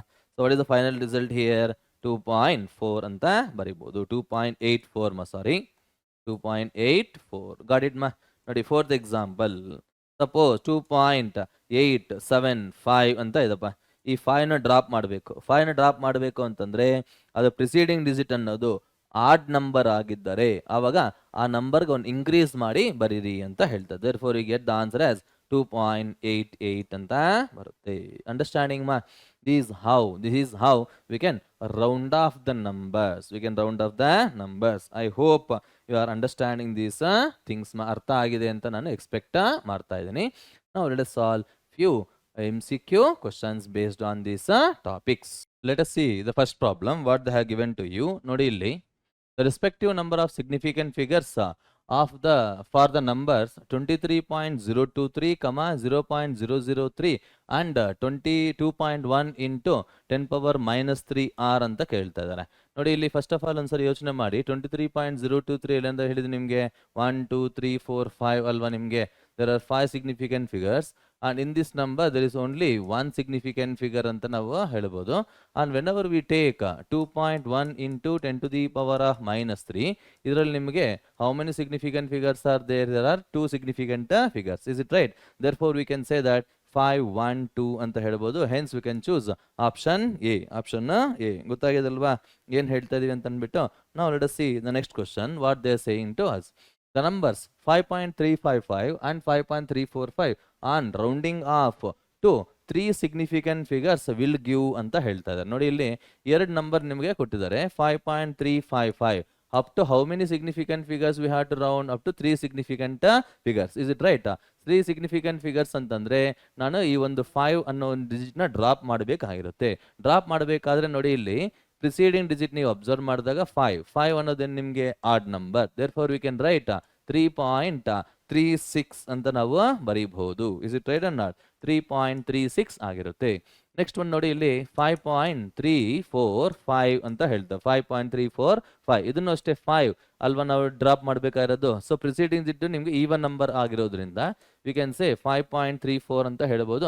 Hence we can say 3.36 sorry ಇದು 5 ಅಲ್ವಾ ನಿಮಗೆ ನಾನು ಇಲ್ಲಿ 3 ಅಂತ ಬರ್ಕೊಂಡಿದ್ದೀನಿ. ಇಟ್ ಈಸ್ 5.36 ಹಿಯರ್ 5.36 comma 5.34 ಅಂತ ನಾವು ಹೇಳ್ಬೋದು. 5.36 and 5.34 hence we can go with option D. Option D. ಗೊತ್ತಾಗಿದಲ್ವಾ? Let us see the next problem. The mass and volume of a body are 4.237 gram. Mass is equals to 4.237 ಅಂತ ಕೊಟ್ಟಿದ್ದಾರೆ. Volume is equals to 2.5 centimeter cube. Is it right or not? Then the density of the material of the body in correct significant figures ಅಂತ ಹೇಳ್ತಾ ಇದ್ದಾರೆ. Density ಅಂದ್ರೆ meaning ಏನಿಲ್ಲಿ mass by volume, that is 4.237 divide by 2.5. Is it right? ನೀವು ಇದನ್ನ exact division ಮಾಡತಕ್ಕಂಥ necessity ಇಲ್ಲ. ಮತ್ತೆ ಹೇಗೆ ಸರ್ ಆನ್ಸರ್ ಮಾಡ್ಬೇಕು ನಾವು ಅಂತಂದಾಗ just go through the observation. ನಾನು ಹೇಳಿದ್ದೀನಿ ನಿಮಗೆ ಮಲ್ಟಿಪ್ಲಿಕೇಶನ್ ಡಿವಿಷನ್ ಮಾಡಿದಾಗ ಫೈನಲ್ ರಿಸಲ್ಟ್ ಅನ್ನೋದು ಲೀಸ್ಟ್ ಸಿಗ್ನಿಫಿಕೆಂಟ್ ಫಿಗರ್ಸ್ ಅಲ್ಲಿ ಇರಬೇಕು ಅಂತ ಅಂದ್ಬಿಟ್ಟು ಕೊಟ್ಟಿರೋ ನಂಬರ್ಸ್ ಅಲ್ಲಿ ಕೊಟ್ಟಿರತಕ್ಕಂಥ ನಂಬರ್ಸ್ ಅಲ್ಲಿ 2.5ಗೆ only 2 significant figures is there. Is it right or not? Hence, the final result should also contain only 2 significant figures. Therefore, ಒಂದ್ಸರಿ ನೀಟಾಗಿ ಅಬ್ಸರ್ವ್ ಮಾಡಿ. ಆಪ್ಷನ್ ಎ ಅಲ್ಲಿ ನಿಮಗೆ 5 ಸಿಗ್ನಿಫಿಕೆಂಟ್ ಫಿಗರ್ಸ್ ಇದೆ. ಆಪ್ಷನ್ 2 ಅಲ್ಲಿ 3 ಇದೆ. ಆಪ್ಷನ್ ಸಿ ಅಲ್ಲಿ 2 ಇದೆ. ಆಪ್ಷನ್ ಡಿ ಅಲ್ಲಿ 4 ಸಿಗ್ನಿಫಿಕೆಂಟ್ ಫಿಗರ್ಸ್ ಇದೆ. ಸೊ ಬ್ಲೈಂಡ್ ಆಗಿ ನೀವು ಆನ್ಸರ್ ಹಾಕ್ಬೋದು ಆಪ್ಷನ್ ಸಿ ಅಂತ ಅನ್ಬಿಟ್ಟು. ಬೇಕಾದ್ರೆ ನೀವು ಚೆಕ್ ಮಾಡಿ, you will get the same answer. You will get the same answer. ಓಕೆನಾ? ನೆಕ್ಸ್ಟ್ ಪ್ರಾಬ್ಲಮ್ ನೋಡೋಣ. If mass capital M, distance L and time capital T are fundamental quantities then find the dimensions of the torque ಅಂತ ಕೇಳ್ತಾ ಇದ್ದೀರಾ. Is it right here? Torque, what is the torque here? Torque dimensions ಏನು ಅಂತ ಕೇಳ್ತಾ ಇದ್ದಾರೆ. ಟಾರ್ಕ್ಗೆ unit ಏನಪ್ಪಾ ಅಂತಂದಾಗ Newton metre ಅಂತ ನಾವು ಹೇಳ್ಬೋದು. ನ್ಯೂಟನ್ ಅಂತಂದಾಗ kg metre per second square into metre which is nothing but unit ಏನಾಗುತ್ತೆ ನೋಡಿ ಇಲ್ಲಿ kg metre square per second square. therefore dimensional formula ಏನಾಗಿರುತ್ತೆ ಟಾರ್ಕ್ಗೆ ಅಂತಂದಿದ್ದಾಗ kg ಅಂತಂದ್ರೆ m ಪವರ್ 1, ಮೀಟರ್ ಅಂದ್ರೆ l power 2, time t power -2 ಅಂತ ನಾವು ಹೇಳ್ಬೋದು. Hence we can go with m power 1, l power 2, t power -2 ಅಂತ ಹೇಳ್ಬೋದು. Hence we can choose option A. Option A ಅರ್ಥ ಆಗ್ತದಲ್ವಾ ಹೇಗೆ ಮಾಡ್ತಾ ಇದೀವಿ ಅಂತ ಅಂದ್ಬಿಟ್ಟು. Let us see the next question here. ಏನ್ ಹೇಳ್ತಾ ಇದಾರೆ ಅಂತ ಅಂದ್ಬಿಟ್ಟು ನೋಡಿ. The potential energy of A particle, potential energy of A particle varies with distance x from a fixed origin as u is equals to a root x divided by x plus b ಅಂತ ಕೊಟ್ಟಿದ್ದಾರೆ. ಹಾಗಿದ್ದಾಗ where A and B are constant then the dimensions of A and B ಅಲ್ಲ A into B product A B ನಾವು dimensions find out ಮಾಡಬೇಕು. ನೋಡಿ ಒಂದ್ಸರಿ ನೀಟಾಗಿ analyse ಮಾಡಿ. ಎಕ್ಸ್ ಅನ್ನೋದೇನಪ್ಪ ಇಲ್ಲಿ ನಿಮಗೆ ಎಕ್ಸ್ ಅನ್ನೋದು ನಿಮಗೆ ಡಿಸ್ಟೆನ್ಸ್ ಅಂತ ಹೇಳ್ತಾ ಇದ್ದಾರೆ. ನೋಡಿ ಇಲ್ಲಿ ಬಿ ಅನ್ನೋದನ್ನ ಬಿನ ಎಕ್ಸ್ ಜೊತೆ ಏನು ಮಾಡ್ತಾ ಇದ್ದಾರೆ, ಆ್ಯಡ್ ಮಾಡ್ತಾ ಇದ್ದಾರೆ. ಯಾವಾಗ ಆ್ಯಡ್ ಮಾಡೋಕ್ಕೆ ಸಾಧ್ಯ ಆಗುತ್ತೆ? Only one condition, that is dimensions of X must become equal to dimensions of B ಆಗಿರಲೇಬೇಕು. Is it right? ಅನ್ನ therefore dimensions of B ಏನಾಗಿರುತ್ತೆ ನಿಮಗೆ, ಎಲ್ ಟು ದಿ ಪವರ್ 1 ಅಂತ ನಾವು ಬರೀಬಹುದು. ಸರಿ ಅಲ್ವಾ? ನಾವು ಲೆಟ್ ಅಸ್ ಸಿ ದಟ್, ನಾನು ಹೇಳ್ತಾ ಇದ್ದೇನೆ ಎಲ್ ಎಚ್ ಎಸ್ ಏನು ಡೈಮೆನ್ಷನ್ಸ್ ಇರುತ್ತೋ ಆರ್ ಎಚ್ ಎಸ್ ಸಹ ಅಷ್ಟೇ ಡೈಮೆನ್ಷನ್ಸ್ ಇರಬೇಕು, because is a given equation. Is it right? ನಾವು ಇವಾಗ ನೋಡಿ ಒಂದ್ಸರಿ ನೀಟಾಗಿ ಅಬ್ಸರ್ವ್ ಮಾಡಿ, A into root X is equals to U into X plus B ಅಂತ ಬರೀಬಹುದು. A we don't know the dimension of A, let it be A ಅಂತಾನೆ ಬರೆಯೋಣ. ಎಕ್ಸ್ ಡಿಸ್ಟೆನ್ಸ್, ಡಿಸ್ಟೆನ್ಸ್ ಅಂದ್ರೆ ಎಲ್, ರೂಟ್ ಅಂದ್ರೆ ಪವರ್ 1/2 ಅಂತ ಬರೀಬಹುದು, which is equal to potential energy. Potential ಎನರ್ಜಿಗೆ dimension formula ಏನಿರಲಿ, M power 1 L power 2 T power -2. Is it right or not? Into X plus B, ಎರಡು ಒಂದನ್ನೇ ತಗೋಬೇಕು ನಾವು, ಬಿಕಾಸ್ ಸೇಮ್ ಡೈಮೆನ್ಷನ್ಸ್ ಇರುತ್ತಲ್ವಾ, ಎಲ್ ಪವರ್ 1 ಅಂತ ಹೇಳ್ತೀವಿ. ದೇರ್ ಫೋರ್ ಸಿಂಪ್ಲಿಫೈ ಮಾಡಿ ಇಲ್ಲಿ what happens to dimensions of A ಮಾ here, dimension of A becomes equals to, ನೀಟಾಗಿ ಅನಲೈಸ್ ಮಾಡಿ, M power 1 L to the power of 3 T power -2 divided by L to the power of 1/2 ಅಂತ ಬರೀಬಹುದು. Got it ಮಾ? So simplify this value further. ಇಲ್ಲಿ ಏನು ಬರುತ್ತೆ ನೋಡಿ, ಇಲ್ಲಿ dimensions of A becomes equals to M to the power of 1 L to the power of 3 minus half ಅಂತ ಹೇಳ್ತಾರೆ. 3 minus half into T to the power of -2 ಅಂತ ಬರೀಬಹುದು. So if you simplify this value, M power 1 L to the power of 3 6 minus 1 ಅಂದರೆ 5/2 T to the power of -2 ಅಂತ ಹೇಳ್ಬೋದು. Hence we can choose A into B. ಅಲ್ಲೊಮ್ಮೆ ಹೇಳ್ತಾ ಇರೋದವರು A into B multiply ಮಾಡೋಣ. ಇವಾಗ ಎ ಅಂತಂದ್ರೆ M power 1 L power 5/2 T power -2 into B ಅಂತಂದ್ರೆ L to the power of 1. Okay, if you multiply this, how much will get? M power 1 L to the power of 5/2 plus 1 ಮಾಡಿದ್ದೀವಿ ಅಂತಂದಾಗ you will get 7/2 into T power -2 ಅಂತ ಬರುತ್ತೆ. Is it right ಮಾ? Hence we can choose M power 1 L power 7/2 ಅಂತಂದಾಗ T power -2. Hence we can choose option D, option D. Is it right or not? ಅರ್ಥ ಆಗ್ತಾ ಇದೆಲ್ಲ ಹೇಗೆ analyse ಮಾಡ್ತಾ ಇದೀವಿ ಅಂತ ಅಂದ್ಬಿಟ್ಟು. ಸೊ ತುಂಬ ಈಸಿ ಆಗಿರುತ್ತೆ. ನನ್ನ ರಿಕ್ವೆಸ್ಟ್, ಯಾವುದೇ ಕಾರಣಕ್ಕೂ ಈ ಚಾಪ್ಟರಿಂದ ಬರತಕ್ಕಂಥ ಕ್ವಶನ್ಸ್ನ ಬಿಡಬೇಡಿ ಅಂತ ಹೇಳ್ತಾ ಇದ್ದೀನಿ. So please concentrate and prepare well. Let us see the next question. What they have given to you? The percentage error in the value of R1. R1 value ನಿಮಗೆ ಕೊಟ್ಟಿದ್ದಾರೆ 100 ± 3 ಓಮ್ ಅಂತ ಕೊಟ್ಟಿದ್ದಾರೆ. ಇದರಲ್ಲಿ ನಿಮಗೆ ಪರ್ಸಂಟೇಜ್ ಎರರ್ ನಾವು find out ಮಾಡಬೇಕು. Is it right? Percentage error ಅಂದ್ರೆ meaning ಏನಿಲ್ಲಿ, delta R1 by R1 into 100%. Is it right or not? Delta R1 ಅಂದ್ರೆ ಎಷ್ಟಪ್ಪ ನಿಮ್ಗೆ ಇಲ್ಲಿ 3. Is it right? Divide by R1 ಅಂತಂದಾಗ 100 into 100%. If you do multiplication, how much you'll get ma? You'll get the answer as 3% ಅಂತ ಹೇಳ್ತೀವಿ. We can choose option A. Option A. ಅರ್ಥ ಆಗ್ತದಲ್ಲಪ್ಪ? Now let us see the next question here. The fractional error in the value of R2. Fractional error ಅಂತಂದ್ರೆ it is just a relative error ಅಂತ ನಾನು already discuss ಮಾಡಿದ್ದೀವಿ. It is just a relative error. Relative error ಅಂದ್ರೆ ಏನು ಬರೀಬಹುದು ನೋಡಿ ಇಲ್ಲಿ, delta R2 divide by R2. Delta R2 value ಎಷ್ಟಪ್ಪ ನಿಮ್ಗೆ ಇಲ್ಲಿ 4 ಡಿವೈಡ್ ಬೈ R2 ಅಂತಂದಾಗ it is equals to 200. So we'll get 4 1 4 50. That is nothing but 1/50 ಅಂತ ಹೇಳ್ಬೋದು. Therefore we can go with option B. Option B. Are you following this or not ma? Now let us see the next one. ನೋಡಿ ಇಲ್ಲಿ ಏನು ಹೇಳ್ತಾ ಇದ್ದಾರೆ ಅಂತ. If the speed v, acceleration capital A and force capital F are considered as fundamental units. ನೋಡಿ, basic ಆಗಿ fundamental quantities ನಾವು mass, length and time ಅಂತ ತಗೊಳ್ತೀವಿ. ಆದರೆ ಈ ಒಂದು ಕ್ವಶನ್ ಅಲ್ಲಿ ನಿಮಗೆ ಬೇಸಿಕ್ ಕ್ವಾಂಟಿಟೀಸ್ ಏನಂತ ಕನ್ಸಿಡರ್ ಮಾಡಬೇಕು ಅಂತ ಹೇಳಿದ್ದಾರೆ, ಸ್ಪೀಡ್, ಆಕ್ಸಲರೇಷನ್ ಅಂಡ್ ಫೋರ್ಸ್ ಅಂತ ಹೇಳ್ತಾ ಇದ್ದಾರೆ. Is it right or not?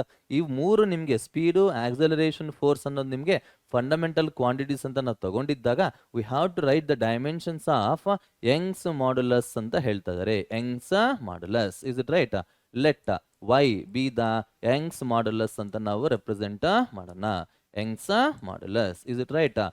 ಇದನ್ನ ಹೇಗೆ ನಾವು ಡಿರೈವ್ ಮಾಡಬಹುದು ಅಂತಂದ್ರೆ based on the third application of the dimensional analysis. Is it right? Now let us see that ನೀವು ನೋಡಿ ಯಂಗ್ಸ್ ಮಾಡ್ಯುಲಸ್ ಅನ್ನೋದು let us say it depends upon speed v to the power of x, acceleration to the power of y and force to the power of z ಅಂತ ನಾವು consider ಮಾಡೋಣ. ನಾವು substitute all the dimensions of the dimension formula of each and every quantities y Young's modulus ಅಂದ್ರೆ force by area, nothing but stress ಅಂತಾನೆ ಹೇಳ್ಬೋದು. Stress is nothing but have the dimension of pressure. Therefore we can write that m power 1 l power minus 1 t power minus 2 ಅಂತ ಹೇಳ್ತಾರೆ, which is equal to some constant into velocity. Speed ಅಂದ್ರೆ l power 1 t power minus 1 whole power x ಆಗಿರುತ್ತೆ. a ಅಂದ್ರೆ acceleration ಅಲ್ವಾ, l power 1 t power minus 2 whole power y. Force ಅಂದ್ರೆ ಏನ್ ಬರಿಬೋದು ನಾವಿಲ್ಲಿ m power 1 l power 1 t power minus 2 whole to the power of z ಅಂತ ನಾವು ಬರೀಬಹುದು. ಸರಿನಾ ರೀ? ನಾವು ಸಿಂಪ್ಲಿಫೈ ಮಾಡೋಣ.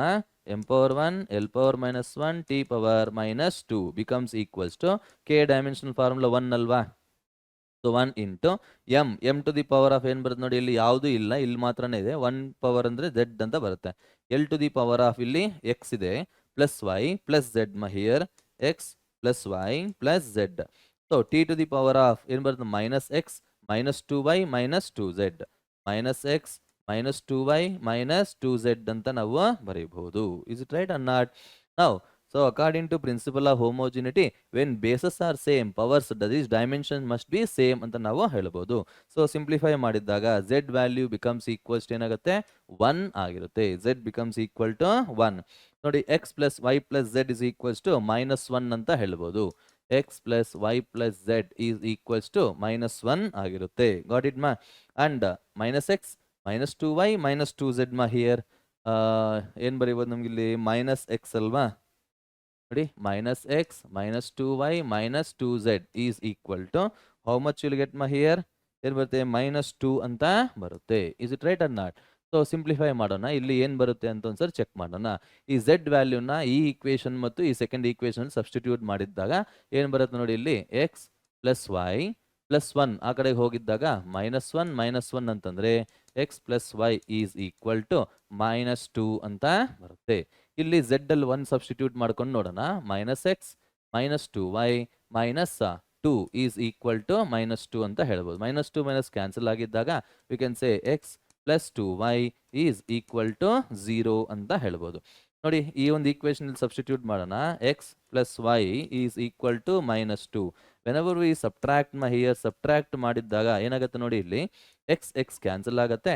ಇಲ್ಲಿ ನಿಮಗೆ y ಈಸ್ ಈಕ್ವಲ್ ಟು 2 ಅಂತ ಬರುತ್ತೆ.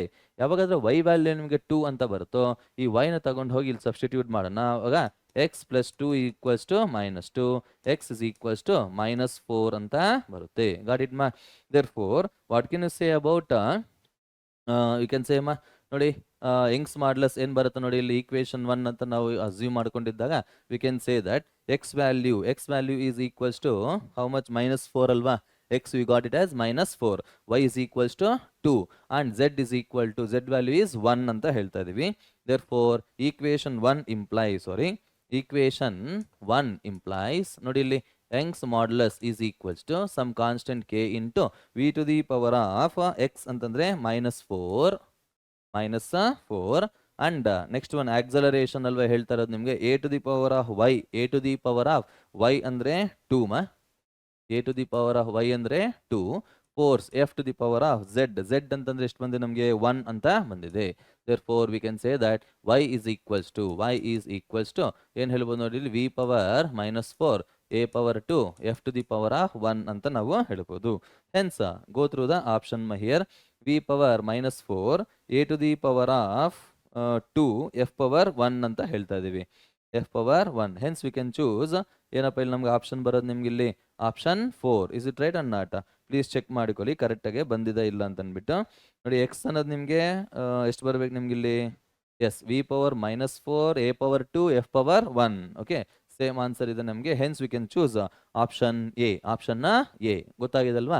Like this we can use dimensional analysis and we can answer to the questions ಅಂತ ನಾವು ಹೇಳ್ಬೋದು. ಅಂಡ್ ಎರರ್ಸ್, ಪರ್ಸೆಂಟೇಜ್ ಎರರ್ ಮತ್ತು ರಿಲೇಟಿವ್ ಎರರ್ ಹೇಗೆ ಕ್ಯಾಲ್ಕುಲೇಟ್ ಮಾಡಬೇಕು ಅನ್ನೋದನ್ನು ಒಂದು ಎಕ್ಸಾಂಪಲ್ ಅಲ್ಲಿ ನಿಮಗೆ ಎಕ್ಸ್ಪ್ಲೈನ್ ಮಾಡಿದ್ದೀನಿ. ಐ ಹೋಪ್ ಇದೆಲ್ಲ ನಿಮಗೆ ಅರ್ಥ ಆಗಿದೆ ಅಂತ ನಾನು ಎಕ್ಸ್ಪೆಕ್ಟ್ ಮಾಡಿಕೊಂಡು ಇವತ್ತಿನ ಸೆಷನ್ ನಮಗೆ ಎಂಡ್ ಆಗುತ್ತೆ. So these are the topics which we have to understand under the chapter units and measurements ಅಂತ ಹೇಳ್ತಾ ಇದೀವಿ. ಓಕೆನಾ? ನೆಕ್ಸ್ಟ್ ವಿಡಿಯೋಲಿ ನಾವು next chapter that is motion in one dimension ನಾವು ಮೀಟ್ ಆಗೋಣ. If you have any doubt you can ask without any hesitation. Okay, will meet you in the next session. Until then, take care. Okay, thank you very much.